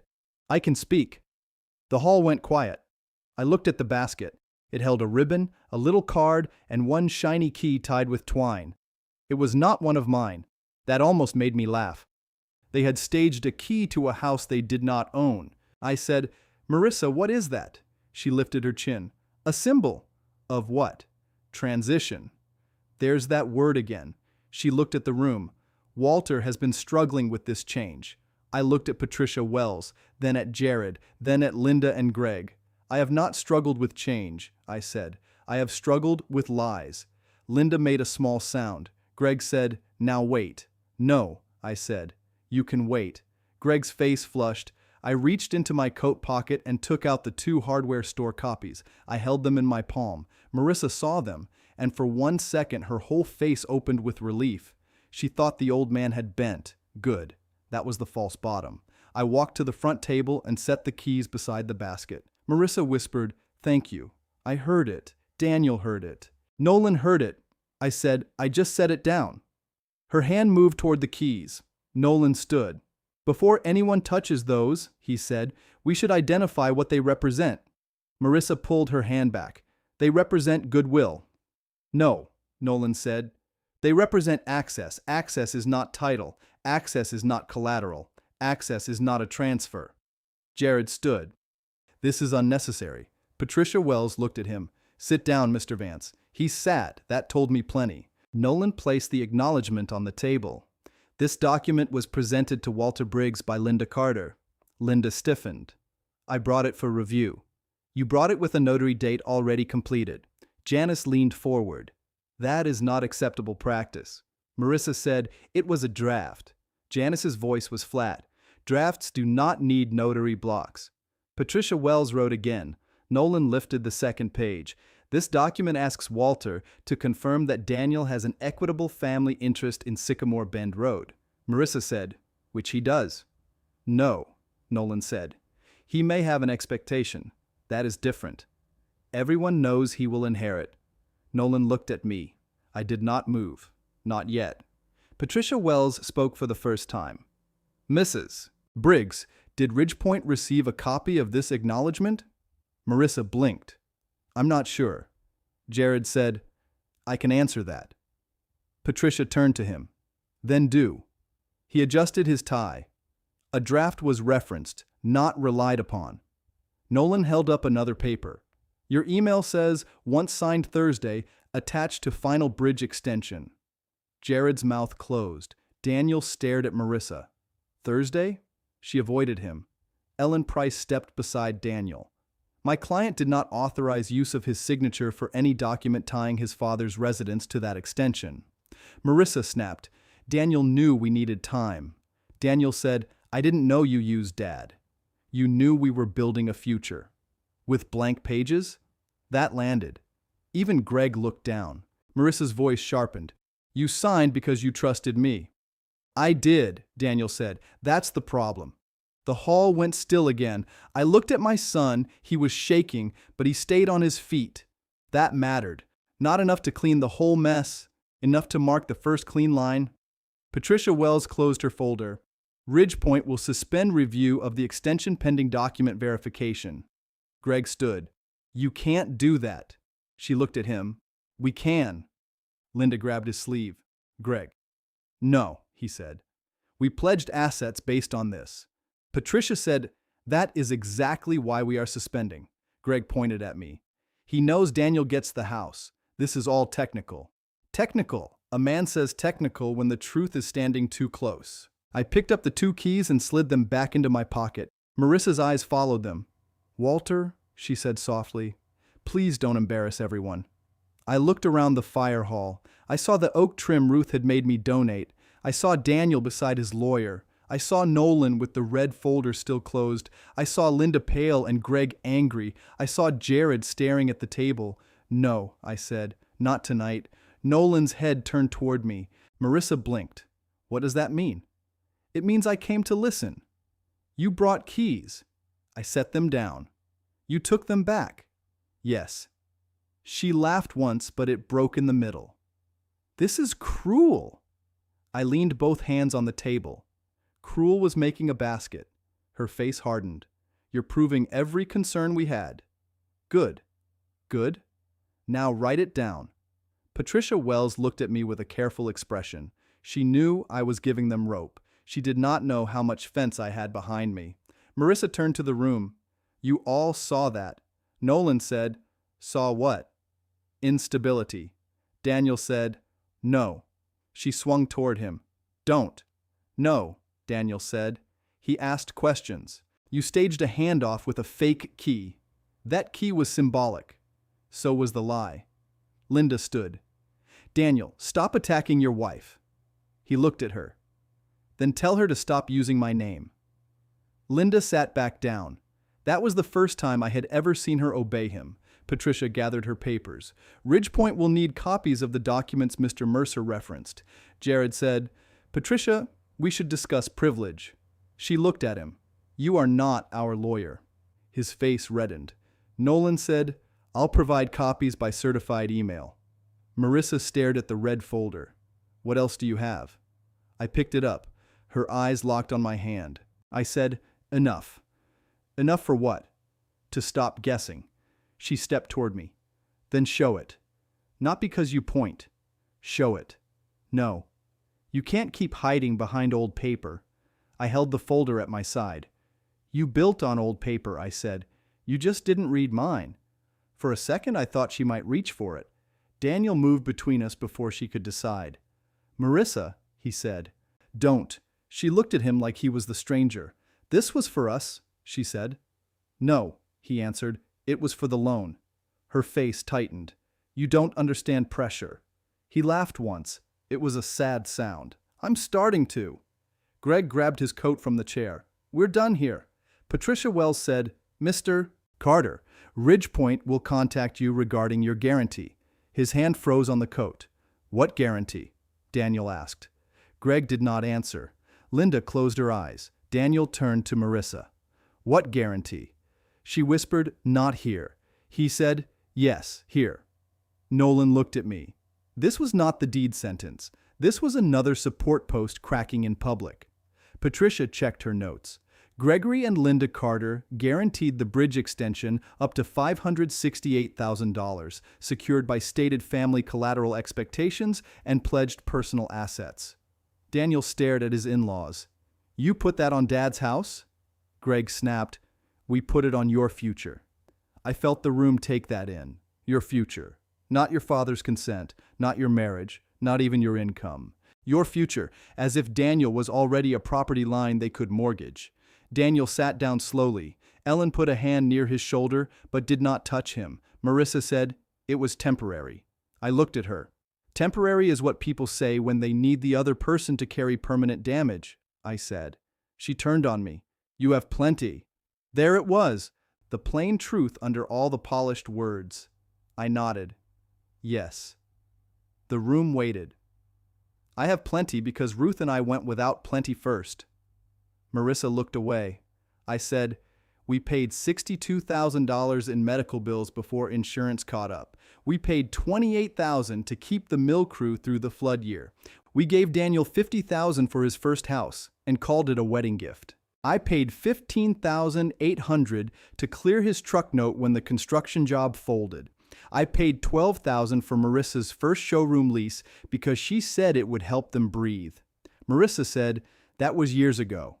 Yes. I looked at Greg. I paid the Carter family electrician $4,200 when her Chestnut Ridge job ran short. Greg's face changed.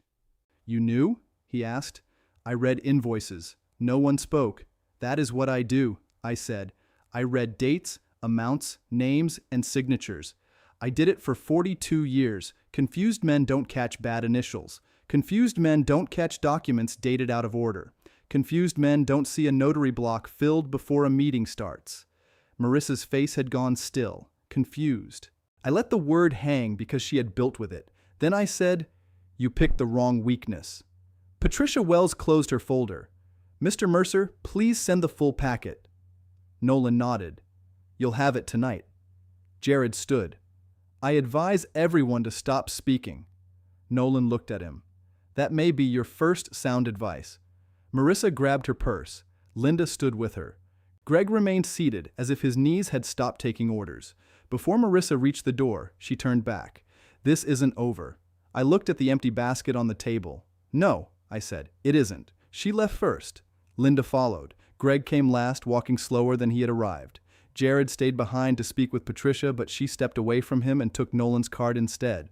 Daniel did not move until the room had mostly cleared. The fire hall sounded bigger with fewer people in it. Chairs scraped. Janice packed her notary stamp. Ellen spoke quietly into her phone near the door.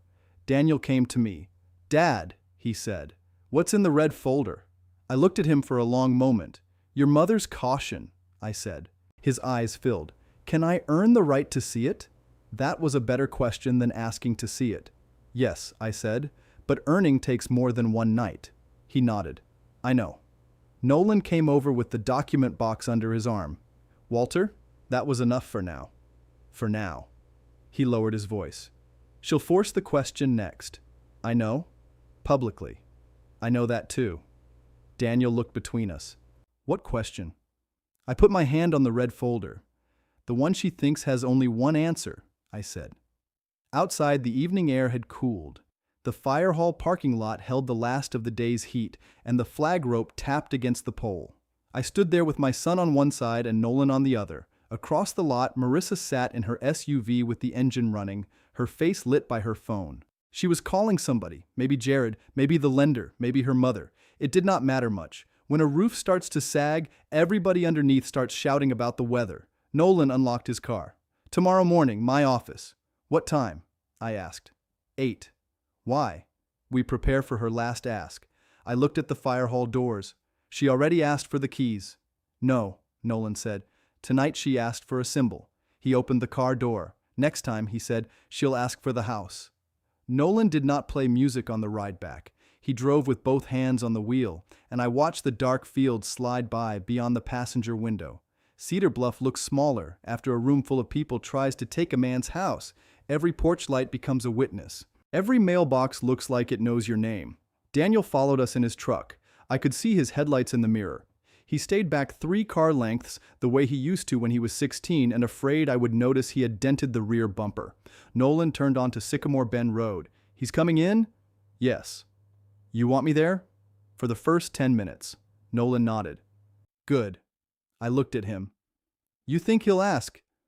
He'll ask everything. He should. Nolan pulled into my drive and stopped behind Ruth's empty swing hooks.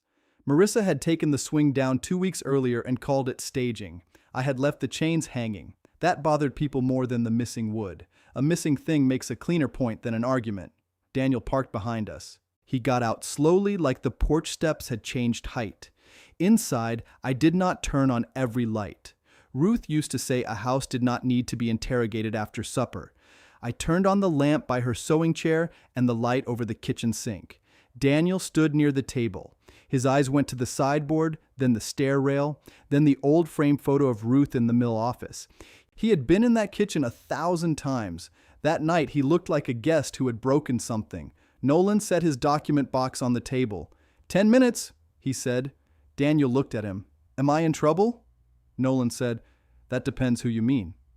With Dad. I said, Sit down. He sat. I put the red folder on the table but kept my hand on it.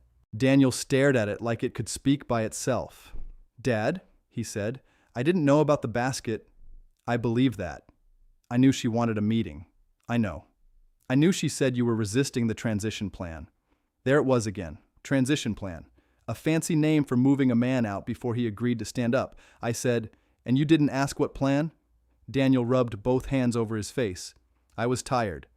Tired makes a man slow. It doesn't make him blind. He took that one. He did not swing back. That helped him more than he knew. Nolan opened his notebook.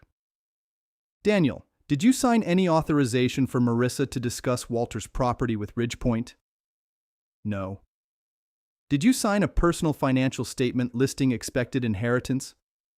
Daniel looked at me, then back at Nolan. I signed a household statement. What did it say? I didn't read all of it. Nolan's pen stopped. Daniel. I know. No, you don't, Nolan said. You signed paper tied to your father's home without reading it. Daniel's voice dropped. She said it was for her business line. How much? I thought 90,000. Nolan looked at me. I said, it was not 90. Daniel swallowed. How much? Nolan opened the folder from the bank officer. The current exposure is 312,000 against her business line. The bridge extension request would push total related obligations to 568,000 plus fees. Daniel stared at the table. I could see the numbers landing, not as math, as years, as drywall jobs, as weekends, as the truth of what his wife had made him carry without telling him the weight. He said, She told me sales were slow. Slow as 20,000, Nolan said. This is structural. Daniel looked at me. Dad, I'm sorry. I held up my hand. Not yet. His mouth closed. I don't need a fast apology, I said. Fast apologies are cheap lumber. They look fine until load hits. He nodded once. Nolan slid a page across the table. Read that top paragraph. Daniel picked it up. His lips moved once, but no sound came out. I said, out loud. He looked sick. Projected collateral support includes the Briggs residence on Sycamore Bend Road, appraised value $840,000, with family transition anticipated.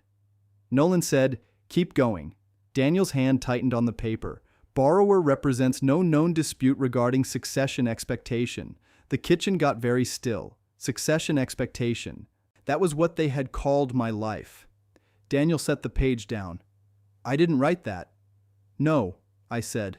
But your signature sat under the packet. I didn't know. I believe you, I said. That is not the same as clean. He looked at me then. That one hurt him. Good. Some pain is useful. It tells a man where the rod is. Nolan closed the bank file. Daniel, Marissa will likely call you tonight. She may ask you to deny what you heard. She already texted. He turned his phone around. The message sat on the screen bright and cold. Don't let your father and Nolan twist this. We need one united statement before tomorrow. Your mother and I are handling it. Your mother. That meant Linda, not Ruth. She had placed herself in the family structure as if Ruth's chair had been empty for her convenience. I looked at Daniel. Answer nothing tonight. He nodded. Nolan said, forward it to Ellen. Daniel did. Then he said, Dad, what happens tomorrow? I looked toward the dark kitchen window. I could see my reflection there, 70 years old, shoulders not as square as they used to be, hands still steady. Tomorrow, I said, we find out how far she already went. Daniel slept in the small downstairs room that used to hold Ruth's quilting frame. He asked if he should go home. I told him home was a word he needed to inspect before using. He did not argue. Nolan left with the copies. Before he stepped off the porch, he pointed at the empty hooks. She took the swing. Yes. Where is it? Storage unit on Dyer Road, according to the receipt. He frowned. You have the receipt? I have a photograph of it on Marissa's clipboard. Nolan almost smiled. Of course you do. After he left, I sat at the kitchen table with Daniel's phone on one side and Ruth's brass key on the other. Daniel had gone quiet in the other room. I could hear the old bed frame complain when he turned over. I did not sleep much. At 4:40, the house phone rang. Nobody calls a house phone before sunup unless they want to scare an old person or they forgot old people wake early. I answered. Walter Briggs. Marissa's voice came tight and sweet. Walter, we need to reset. No. A pause. You haven't heard what I'm asking. I heard reset. That was enough. She breathed through her nose. Daniel is confused. There it was. Confused. That word had become her favorite tool. She used it on neighbors, bank forms, and now my son. Some people buy a cheap level and blame the wall when everything hangs crooked. I said, Daniel read your packet. He read selected pages. He read your words. They weren't final. Bank people don't suspend review over birthday cards. Her voice sharpened. You enjoyed tonight. No, you did. You stood there and humiliated me. You brought the basket. I was trying to create peace. Peace doesn't need twine on a fake key. She went quiet. Then she said, I'm filing a concern with the county. What kind? A vulnerable adult concern. I looked at Ruth's brass key on the table. That was not a delay. That was her next beam. You do that, I said. You understand what that means? Yes. It means an independent review. Good. You may not like the questions. I like questions with dates on them. Her voice lowered. Walter, don't make me protect this family from you. I almost laughed, but I did not give her the pleasure. Marissa, I said, you have never protected this family from anything that cost you money. She hung up. Daniel stood in the hallway in socks and a wrinkled shirt. His face looked gray. She said, vulnerable adult? Yes. She can't do that. She can file anything. She's saying you're incapable. She has been saying that for weeks. He leaned against the wall. I heard you on the phone. Good. She'll use me. She already did. He closed his eyes. I pushed the phone toward him. Call Ellen, then make coffee. He opened his eyes. Coffee? Yes. Panic works better with hot water in it. By 8 o'clock, Nolan's office smelled like paper, toner, and the burnt coffee his assistant refused to replace. His office sat above the old pharmacy on Main Street, with windows facing the courthouse square. I had signed mill contracts in that room for 31 years. The floor still tilted near the bookcase. Ellen Price was already there with Daniel. Janice had come too, because Nolan said a notary witness who had seen the filled block might matter. Patricia Wells joined by phone from Ridgepoint, her voice clipped and careful through the conference speaker. Nolan did not sit behind his desk. He stood at the work table with the red folder, the bank packet, and a county property printout laid in 3 clean stacks. Marissa called Walter before dawn, he said. She says she's filing a vulnerable adult concern. Patricia spoke through the speaker. That affects our review. Daniel said, she's using it to pressure him. Patricia answered, I understand, but if capacity becomes formally disputed, we freeze every related file. I said, including hers? Yes, Patricia said, every file that touched your property expectation. Nolan looked at me. That may hurt her faster than she realizes. Daniel leaned forward. What does that mean? Patricia said, if her line depends on a bridge extension and the bridge depends on succession representations, then a formal dispute makes the collateral expectation unusable. Ellen said, So she pulls the trigger and shoots her own financing. Patricia paused. That's one way to say it. I looked at the speaker. How long before Ridgepoint acts? We already acted internally last night, Patricia said.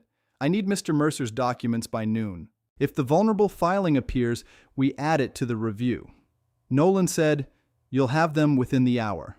Patricia's voice changed a little. Mr. Briggs? Yes. I need to ask one question.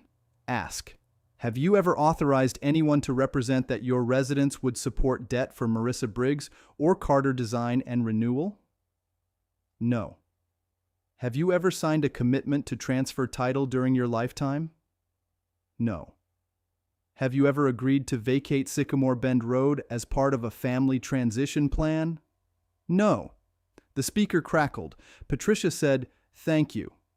When the call ended, Daniel sat back hard. Nolan opened the red folder. Not all the way, just enough to remove a certified copy with a blue backing sheet.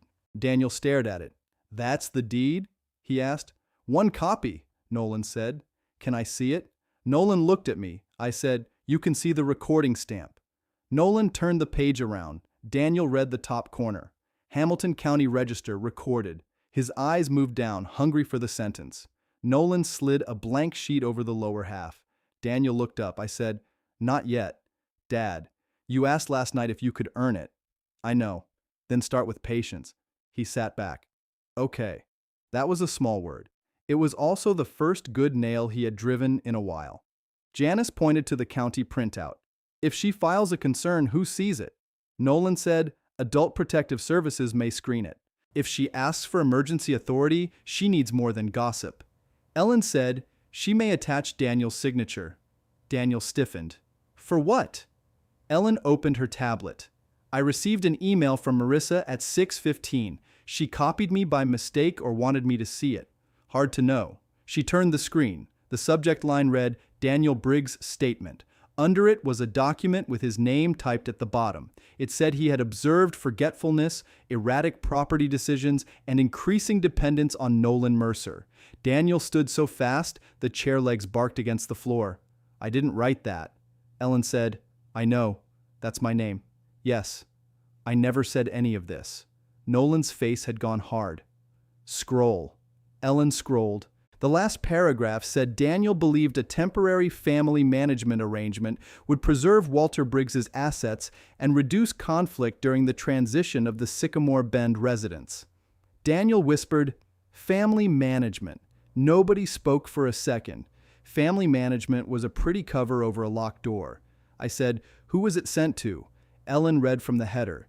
Jared Vance, Linda Carter, Gregory Carter, and a woman named Bethany Rusk. Nolan looked up sharply. Bethany Rusk. You know her? Ellen asked. Court visitor, private capacity evaluator. She contracts on conservatorship matters. Daniel gripped the back of the chair. Marissa hired someone? Nolan said, Looks like she tried. Janice's mouth tightened. With a statement Daniel didn't sign? Ellen said, It has no signature yet, just his typed name. I looked at Daniel. Did she ask you to sign something today? He checked his phone. Another message had arrived. Please come by the house before 9. We need your signature on a protective statement. It only says what you told me. Daniel held the phone like it had oil on it. I didn't tell her that, he said. Nolan took a photograph of the screen. Forward it. Daniel did. I stood and walked to the window. Main Street had started moving below us. A delivery truck backed toward the bakery. A man in a ball cap carried 2 sacks from the hardware store. Ordinary work kept going while Marissa tried to put a lock on my life. That steadied me. Work does that. Nolan came beside me. Walter, we need to decide the venue. For what? For the answer. I looked at him. He said, if she files, we can answer privately, or we can let her call the meeting she clearly wants and put the deed sentence where everyone can hear it. Ellen said, public is riskier. Nolan nodded. It is also cleaner. She's been building a public story. Daniel said, the fire hall? I shook my head. No. They looked at me. She used the fire hall for theater, I said. The next room needs records. Nolan's eyes moved toward the courthouse across the square. Ellen understood first. County Register's conference room? Nolan said, They allow title dispute conferences when a recording issue is raised. Janice said, if Patricia attends, bank gets its witness. I looked at Nolan. Can Marissa force that? She can request county review if she alleges confusion in the title history. If she files the adult concern and attaches property claims, I can ask the register to host a document review. Daniel said, would she come? Nolan gave him a tired look. If she thinks the room will help her take control, yes. I sat back down. Then let her choose rope, I said. We'll choose the table. Nolan did not smile. He wrote it down. At 9:27, Marissa filed. Nolan's assistant brought the notice in from the fax machine, which still whined like it had personal complaints. Nolan read it without speaking. Then he handed it to me. Marissa had used phrases I recognized. Increasing confusion, uncharacteristic hostility, undue influence by attorney, unsafe refusal to cooperate with family transition. She had attached photographs of my empty porch hooks as if missing swing chains proved mental decline. She had attached a cropped picture of the 2 hardware keys on the fire hall table. She had written that I had offered keys, then retracted them without explanation. She had left out the fake key basket. That was smart enough to be stupid. I handed the paper back. She made the hooks evidence. Daniel looked ashamed. I'm sorry. You didn't take the swing. No, but I let her. I looked at him. That sentence is closer to useful. Nolan read the last page. She's requesting temporary authority for Daniel and herself to manage household decisions. Daniel said, no. Ellen said, she names you as joint family manager. I won't do it. Nolan looked at him. Then you need to say that where it counts. Daniel nodded. Tell me where. Nolan picked up the phone and called the register's office. He asked for Mrs. Harp. I knew that name. Elise Harp had recorded half my land purchases since her hair was black, and now it was white. Elise, Nolan said, it's Nolan Mercer. I have a title-related family dispute touching a recorded deed on Sycamore Bend Road. He listened. Yes, Walter Briggs. Another pause. No, he is sitting here, sharp as a draw knife. I looked at him. He shrugged. I need the conference room today if possible. The other party has raised capacity and transition issues tied to collateral statements. He listened longer this time. 3 o'clock works. Daniel mouthed, today? Nolan nodded. Thank you, Elise. Yes, I'll bring certified copies. He hung up. 3 o'clock, he said. County Register's conference room. Ellen said, I'll notify Marissa and Jared. Daniel said, she'll think she's winning. Nolan looked at me. That is likely. I put Ruth's brass key on the work table. It clicked once against the wood. Everyone looked at it. Nolan's voice softened. You brought it. I brought what opened the sleeve, I said. Daniel looked from the key to me. Mom's? Yes. Why bring it now? I folded my hand over it. Because she earned the right to be in that room. Nobody spoke after that for a while. At 2:45, we walked across the courthouse square. Cedar Bluff does not have a grand courthouse. It has brick, glass doors, metal benches, and a flag out front that has seen better weather. The county register's office sat on the first floor, past a hallway lined with plat maps and old photographs of farms that had become subdivisions. Marissa was already there, so were Linda, Greg, Jared Vance, and Bethany Rusk. Bethany was a narrow woman with a leather folio and calm eyes. She looked at me with professional concern, which is a look some people practice in mirrors. Marissa wore gray. Not cream this time. Gray made her look serious. Linda had one hand on her purse strap and the other on Daniel's elbow until he stepped away from her. Marissa noticed. Her mouth tightened. Daniel, she said, we need to talk before this starts. He said, we can talk inside. Privately. No. Greg muttered, this is ridiculous. I looked at him.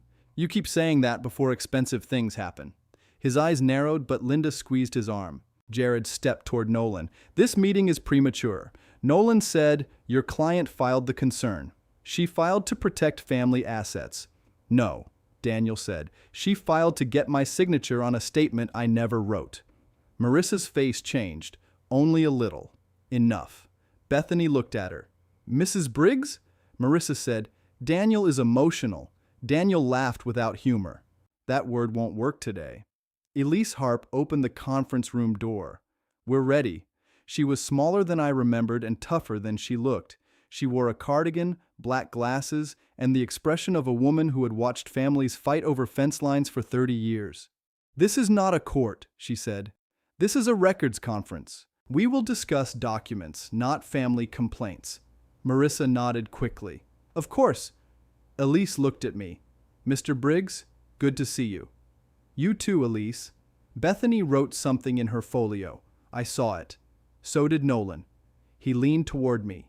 She noted familiarity. "I know." I looked at Bethany. "Mrs. Harp recorded my West Acreage release in 1998. She also corrected a meets and bounds error on the mill parcel in 2006. That is why we know each other." Elise's mouth twitched. "Accurate." Bethany stopped writing. We sat around a long table with a speakerphone in the middle. Patricia Wells joined by video this time. Her face appeared on a wall monitor, square and clear. Janice sat near the end with her notary journal. Ellen sat beside Daniel. Marissa put a folder in front of her. The folder was new, red like mine. That bothered me for half a second.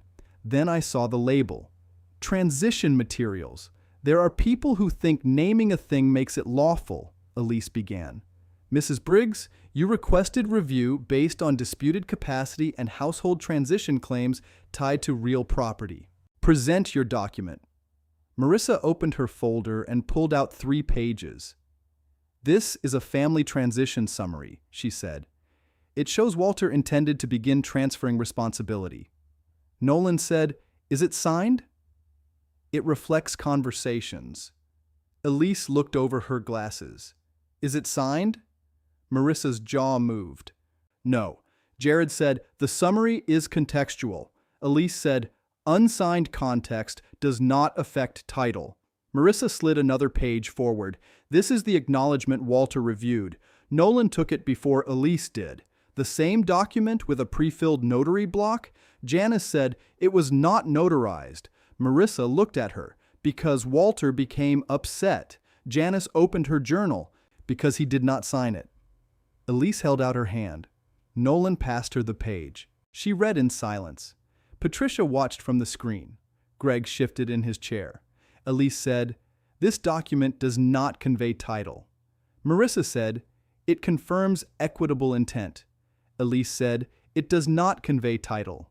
Jared leaned in. "Mrs. Harp, with respect, family reliance can matter."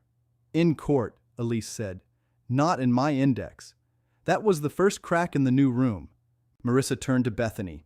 "This is exactly the rigidity we discussed." Bethany folded her hands. "My role is limited." "Walter is being influenced," Marissa said. "He offered keys last night, then withdrew them. He is acting inconsistently." I said, "I set them down." Every eye moved to me. Marissa's face flushed. She hated that line by then. "I set them down," I said again, "because you put a basket on a table and made a show of it." Elise asked, "What basket?" Nolan slid over a photograph Daniel had taken. It showed the ribbon basket, the fake key, and the card. Elise looked at Marissa. "You brought a key basket to a records dispute?" Marissa's voice tightened. "It was symbolic." Patricia said from the screen, "That was the same word used last night." Greg snapped, "Everybody keeps acting like symbols are crimes." "No," I said, "they're clues." The room went quiet enough for the monitor to hum. Daniel leaned forward. "Marissa, did you write the statement with my name on it?" She looked at Jared. Jared said, "I advise against side issues." Daniel said, "It had my name." Marissa turned to him. "It reflected what you told me." "I never said Dad was incompetent." "You said he was stubborn." "That is not the same thing." "You said Nolan controls him." "No, I said Dad trusts Nolan." Greg said, "Daniel, you're splitting hairs." Daniel looked at him. "No, I'm finally reading words." Linda whispered, "Please stop." He turned toward her. "Did you know about the statement?" Linda did not answer. That was an answer. Bethany closed her folio. "I cannot rely on an unsigned statement disputed by the named party." Marissa stared at her. "You told me family observation mattered." "It does," Bethany said. "Authentic observation matters." Marissa's hands went flat on the table. I had seen men do that over lumber bids, palms down, shoulders stiff, trying to hold a table still while numbers ran away from them. Elise turned to Nolan. "Mr. Mercer, do you have the current recorded deed?" Nolan touched the red folder. I put my hand on his wrist. Not yet. He understood. He removed only the cover sheet and the first page. "This establishes recorded ownership in Walter Briggs," Nolan said. "We are prepared to address any claim that an unsigned acknowledgement altered that ownership." Marissa leaned forward. "Address it fully." Nolan looked at Elise. "We will, if Mrs. Briggs makes a title claim on the record." Jared sat back. "We're not making a title claim." Marissa turned on him. "Yes, we are." Jared's face tightened. "Marissa, no," she said. "I am done being talked over." She looked at Elise. "The family understanding is that Daniel and I are the successors to the house. We have relied on that." Elise said, "Reliance is not a recorded instrument." Marissa's voice rose. "Then what is family worth?" I looked at Daniel. He was pale, but he did not look away. I said, "That depends who is pricing it." Marissa looked straight at me. "You let us plan around that house." "No. You let Daniel believe. I let Daniel be my son. You knew we were investing. I knew you were spending. That is cruel." Cruel was calling debt a future. Greg slammed one hand on the table. "Enough." Elise's voice cut through. "Mr. Carter, not in my office." He pulled his hand back. Patricia spoke from the monitor. "Mrs. Briggs, Ridgepoint needs a clear answer. Are you asserting that Walter Briggs's residence was pledged to support your obligations?" Jared said, "Patricia, that's not appropriate." Patricia did not look at him. "My bank received documents saying exactly that." Marissa took a breath. There it was, the fork in the board. If she stepped back, she lost the bridge. If she stepped forward, she had to say the quiet part where everyone could hear it. She stepped forward. "Yes," she said. "We relied on the house." Daniel closed his eyes. Linda whispered, "Marissa." Marissa kept going. "Walter knew Daniel would inherit. He knew our business plans. He accepted the benefits of family support. Now he is withholding cooperation out of resentment."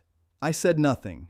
Nolan's hand rested on the red folder. Elise looked at me. "Mr. Briggs, do you want to respond?" I looked at the table. Marissa's red folder sat open. My red folder sat closed. Ruth's brass key was in my pocket, warm from my hand. "Not yet," I said. Marissa almost smiled. She thought silence meant retreat.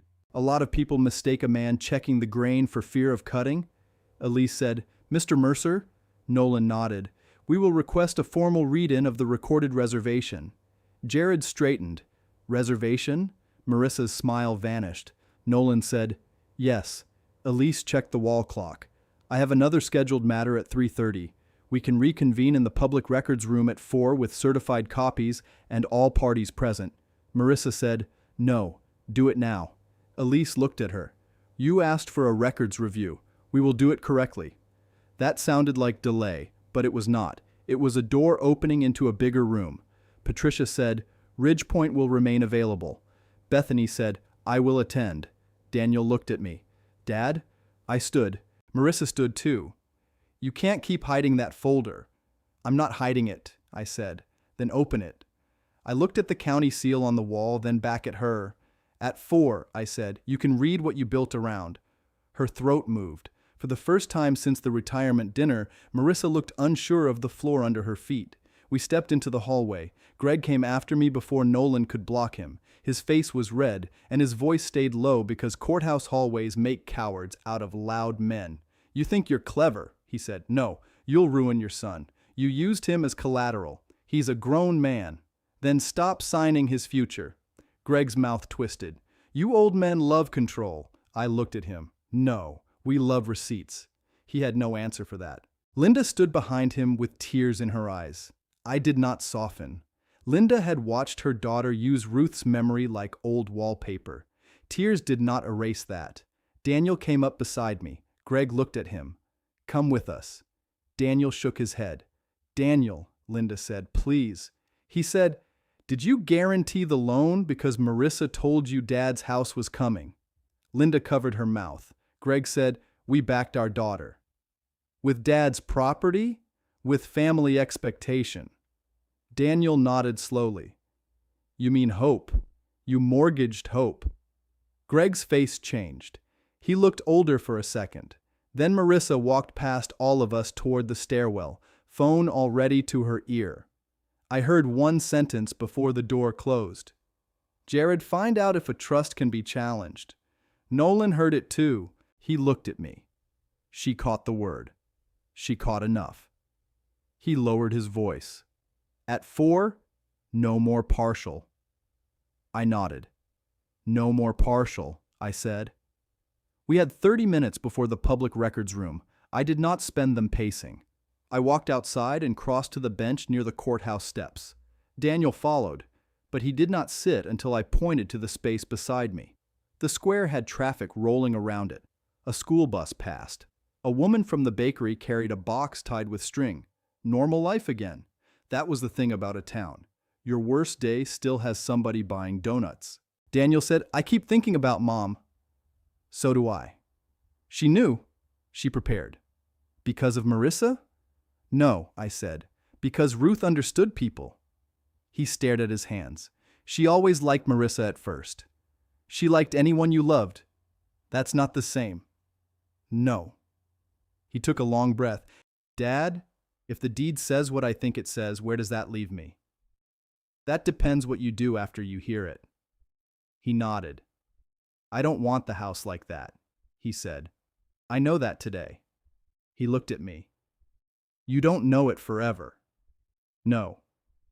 That hurt him. I saw it. I did not patch it over. I earned that, he said. Yes. We sat quiet for a minute, and then he said, What did Mom's note say? I looked at him. He added, I'm not asking to see it, just whether it was about me. I took Ruth's brass key from my pocket and held it in my palm. It was about love, I said. That includes you. It doesn't excuse you.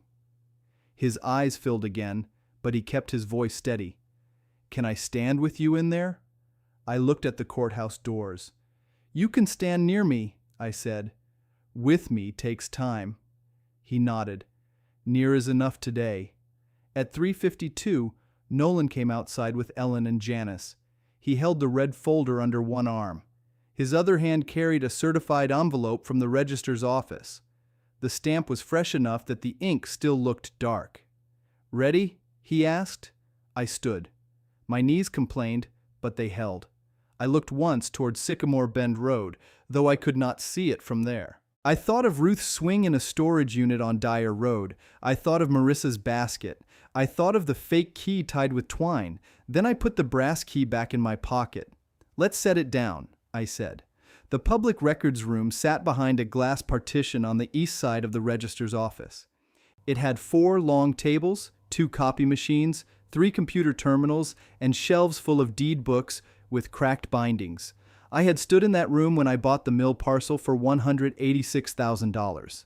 I had stood there when Ruth and I added the back pasture for $92,500. Paper made things real in that room. Marissa was already inside when we entered. Jared stood beside her with his phone in his hand. Greg had taken a chair near the end of the table, arms folded. Linda sat beside him, but she looked down at her purse like it might give her instructions. Bethany stood near the wall. Patricia Wells was on speaker this time, not video. Her voice came through the little black phone in the center of the table. Elise Hart placed the certified envelope on the table. We are back on record for a public records conference. Marissa said, I want the deed read. Nolan looked at me. I nodded once. Marissa saw it and lifted her chin. All of it. Nolan said, the relevant provision will do. No, Marissa said, all of it. I'm tired of selected pieces. You have to understand something about people who build plans on papers they never read. They think more pages will help them. They think bulk weighs the same as truth. Elise opened the envelope with a letter opener. She removed the certified copy and checked the stamp. Recorded deed, Briggs Residence, Sycamore Bend Road. Instrument number 2019-4781. Jared frowned. 2019. Nolan said, yes. Marissa turned to him. That was after Ruth got sick.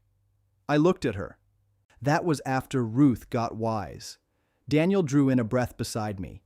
Ellen touched his arm not to stop him, just to steady him. Elise slid the deed to Nolan. Mr. Mercer prepared the instrument. He may read the clause. Marissa said, "Wait." No one moved. She pointed at the first page. The grantee line says Walter Briggs and Ruth Briggs. Nolan said, "Correct." Then Ruth's interest passed to Daniel. "No," Nolan said. Marissa's eyes sharpened. "Why not?" Nolan turned the page. Slow, clean, no theater. He had done closings in that county for 40 years. He knew a page turn could hit harder than a gavel. He placed one finger under the paragraph. "Reservation," he read. "Walter Briggs reserves unto himself a life estate in the residence and appurtenant grounds located at Sycamore Bend Road, with full exclusive right of possession, use, occupancy, lease refusal, and control during his natural life." Marissa blinked. Nolan kept reading. "Upon the death of Walter Briggs, and not before, all remaining interest shall pass by transfer on death to the Ruth Briggs Housing Trust, dated the same day, for charitable residential use under its governing terms. No heir, spouse of heir, creditor of heir, or assign of heir shall acquire present title, equitable title, possessory right, or collateral interest by expectation, relationship, statement, household contribution, or informal family understanding." He stopped. The room did not. Greg said, "That can't be right." Linda whispered, "Oh, Marissa." Daniel stared at the paper like it had spoken his name and found him wanting. Marissa reached for the deed, but Jared caught her wrist lightly. "Don't!" She pulled free. "Let me see it." Elise moved the certified copy back toward herself. "You may inspect it. You may not take it." Marissa leaned over the table and read the paragraph. Her lips moved, but no sound came out. Then she looked at me. All that gray seriousness was gone now. "You put it in a trust?" "No," I said. "Ruth and I did." "For strangers?" "For people who need a roof." Daniel looked at me then. "Mom wanted that?" I took Ruth's brass key from my pocket and set it on the table. It landed beside the certified stamp. "Your mother wrote it down." Marissa's eyes went to the key. She knew by then that every object I brought had a bill tied to it. Nolan opened my red folder and took out Ruth's note still in its sleeve. He did not hand it around. He looked at me first. I said, "Read the part about the house." His voice changed when he read Ruth's words. "Not much. Enough. Walter, if anyone ever forgets what this house cost, remind them it was paid for with your hands, my years, and the quiet parts of marriage nobody sees. It is not a prize. It is not bait. It is not a debt Daniel owes or an answer to somebody else's spending. Let it shelter who needs shelter after you. Anyone who loves us will understand." Daniel covered his mouth with his fist. Linda began to cry for real then, not the courthouse kind. Greg stared at the table. Marissa said, "That's private." I looked at her. "So was my house." Patricia Wells spoke through the phone. "Mr. Mercer, Ridgepoint will freeze all pending review tied to Briggs' residence collateral." Jared closed his eyes for a second. Patricia continued, "We will also require corrected borrower statements by 5 o'clock tomorrow. Mrs. Briggs, the bank will send notice." Marissa grabbed the back of a chair.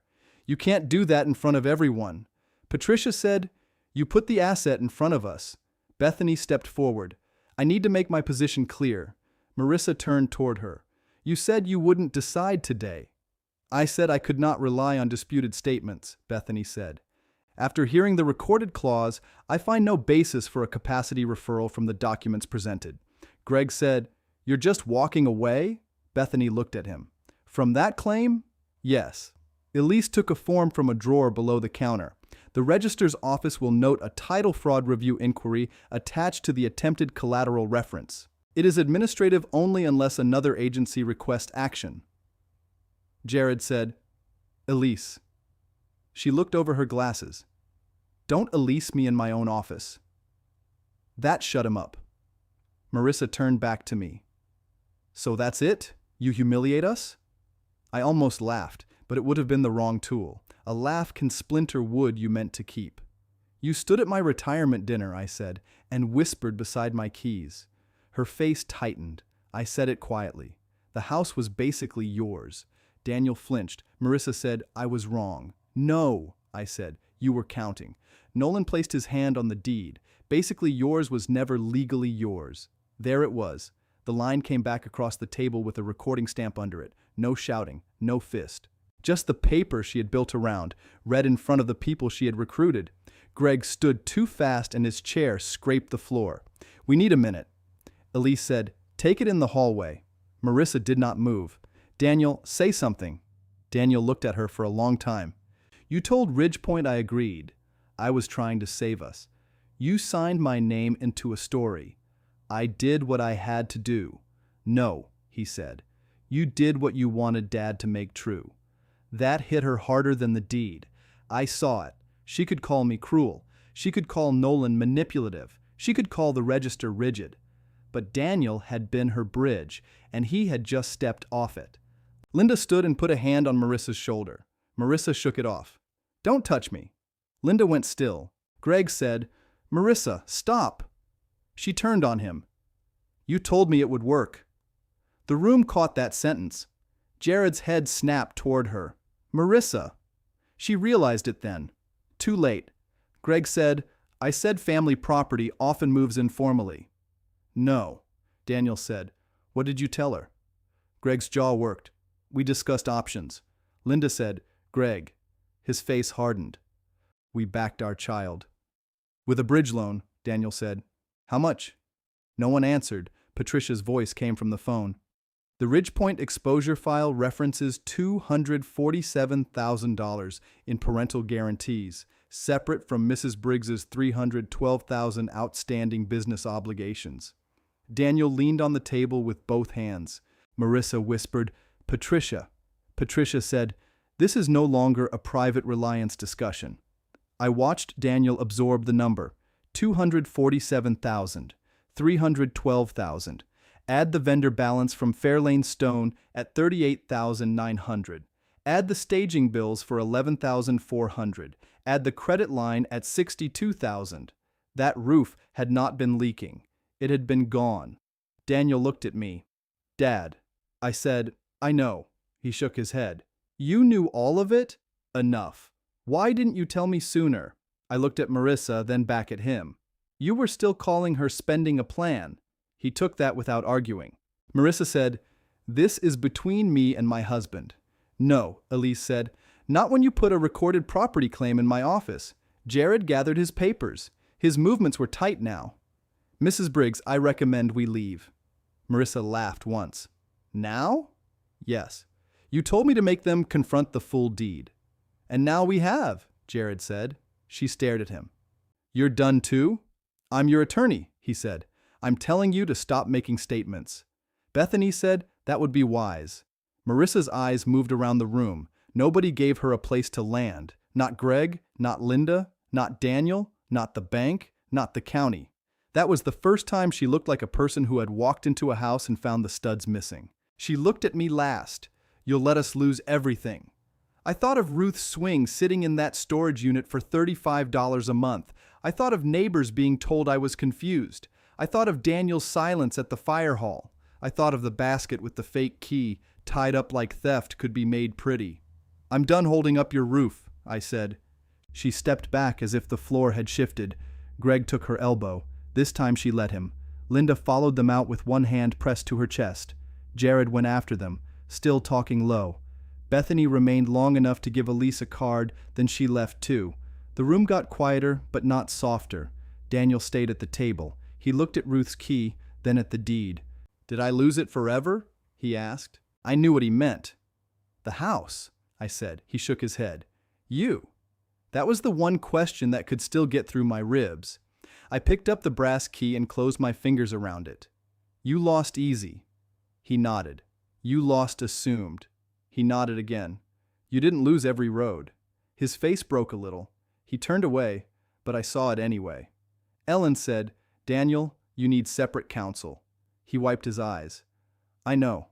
Nolan said, I can give you names, not me. That would be a conflict. Daniel gave a small laugh with no humor in it. That's fair. Patricia spoke again. Mr. Briggs, before I disconnect, Ridgepoint acknowledges your property is not available as collateral. We will send written confirmation.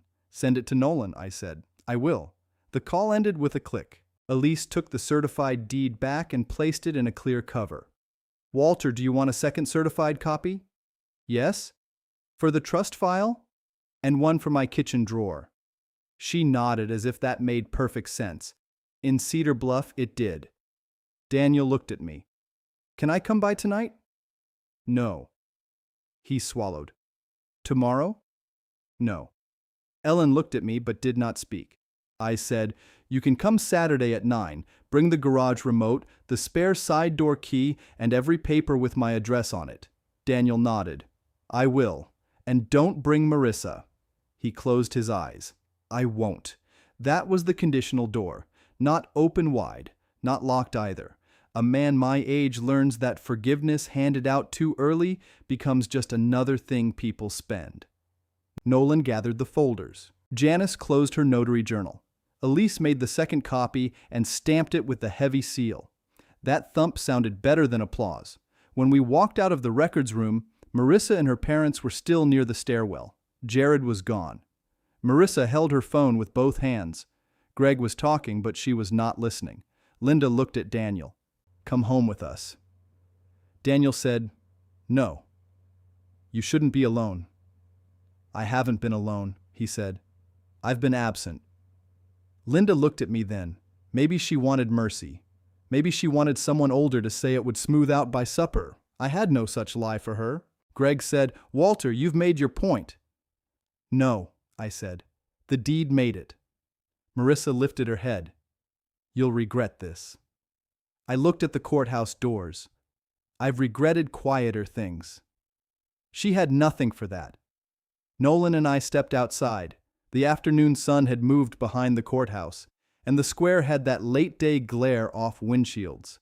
My truck sat by the curb. The red folder was under Nolan's arm. The certified copy was in my hand. He said, You held back more than I expected. I said enough. You did. Is the trust clean? It's clean, he said. Ruth made sure we wrote it clean. I nodded. Then we finished the house. Daniel came out behind us. He kept 10 feet between us, which was about right. Dad, he said. I stopped. I didn't know about the trust. I know. I did know she talked about the house too much. I know that too. He looked down. That's worse. Yes. He nodded like a man taking a board on his shoulder because nobody else should carry it. I'll be there Saturday, he said. Bring the papers. I will. And Daniel? He looked up. Don't come to explain her. His mouth opened, then closed. I won't. Nolan drove me back to Sycamore Bend Road because Ellen had taken my truck keys earlier and said my hands had done enough for one day. I did not argue. There is a time to let people help without making them pry the work out of you. We passed the fire hall on the way. The parking lot was empty except for 2 county vans and a faded blue pickup. That was where Marissa had leaned close and turned my life into a closing assumption.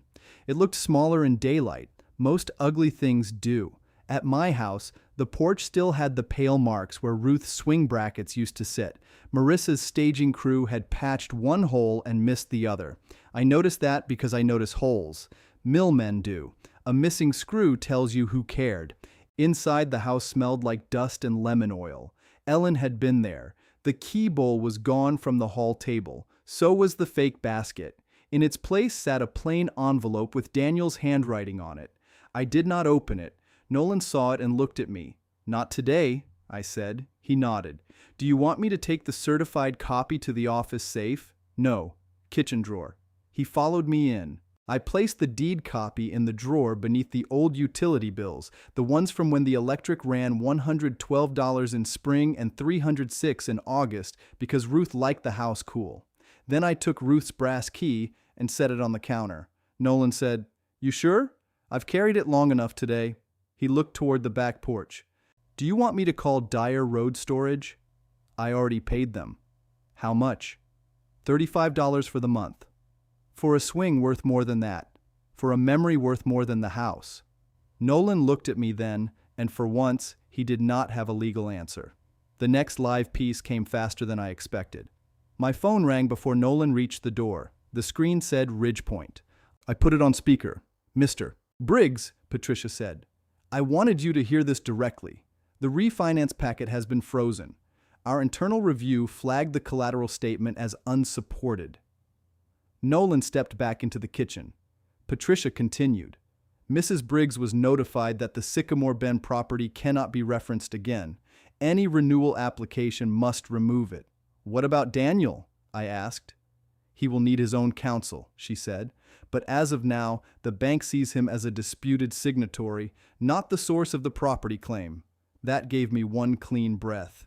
And the bridge loan? Nolan asked. That is separate, Patricia said. The guarantee remains with Gregory Carter and Linda Carter.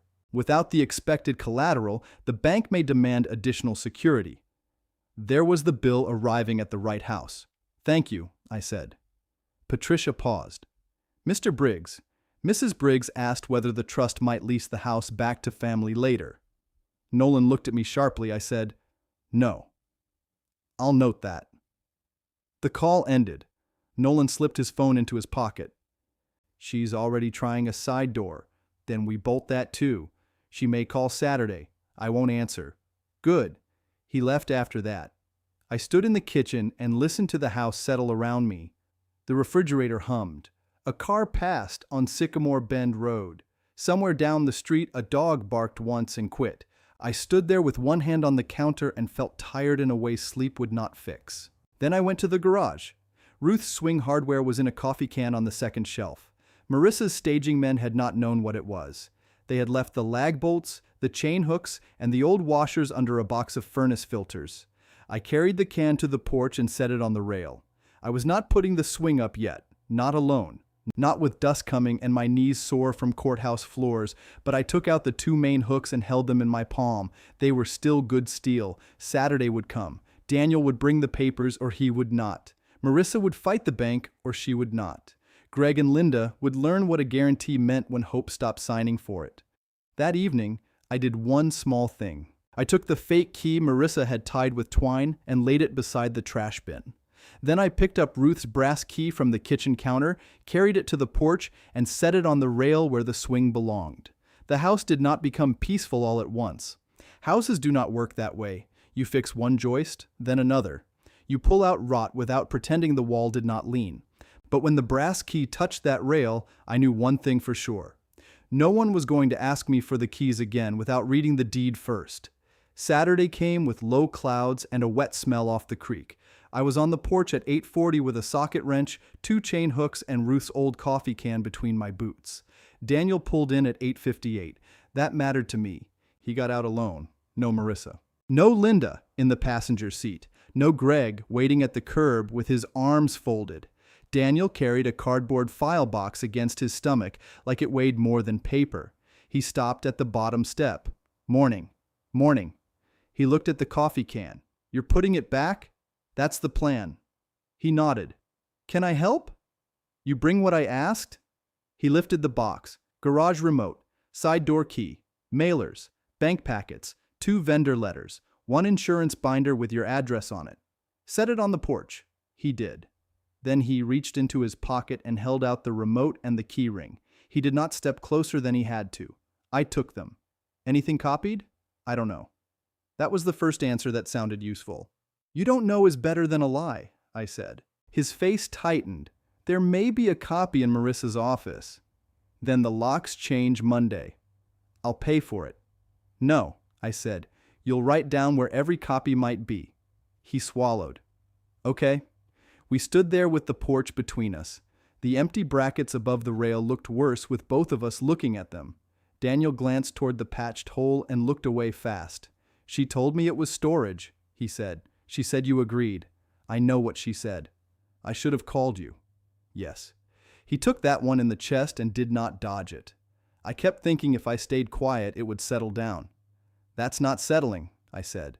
That's letting water run behind siding. He nodded. I know that now. I opened the file box. The first folder had Ridgepoint's name on it. The second had Fairlane Stone. The third had a glossy sheet from Marissa's business with Sycamore Bend Road printed under Future Residential Portfolio. There it was. My house turned into a sales sample. Daniel saw my hand stop. She showed that to clients, he said. I found it last night. Did you know before? No. I looked at him. He did not flinch this time. I knew she bragged, I didn't know she printed it. Bragging is how theft rehearses. I'm sorry. The words were plain. They did not fix the porch, they did not bring back the dinner, but they were not dressed up either. I closed the folder.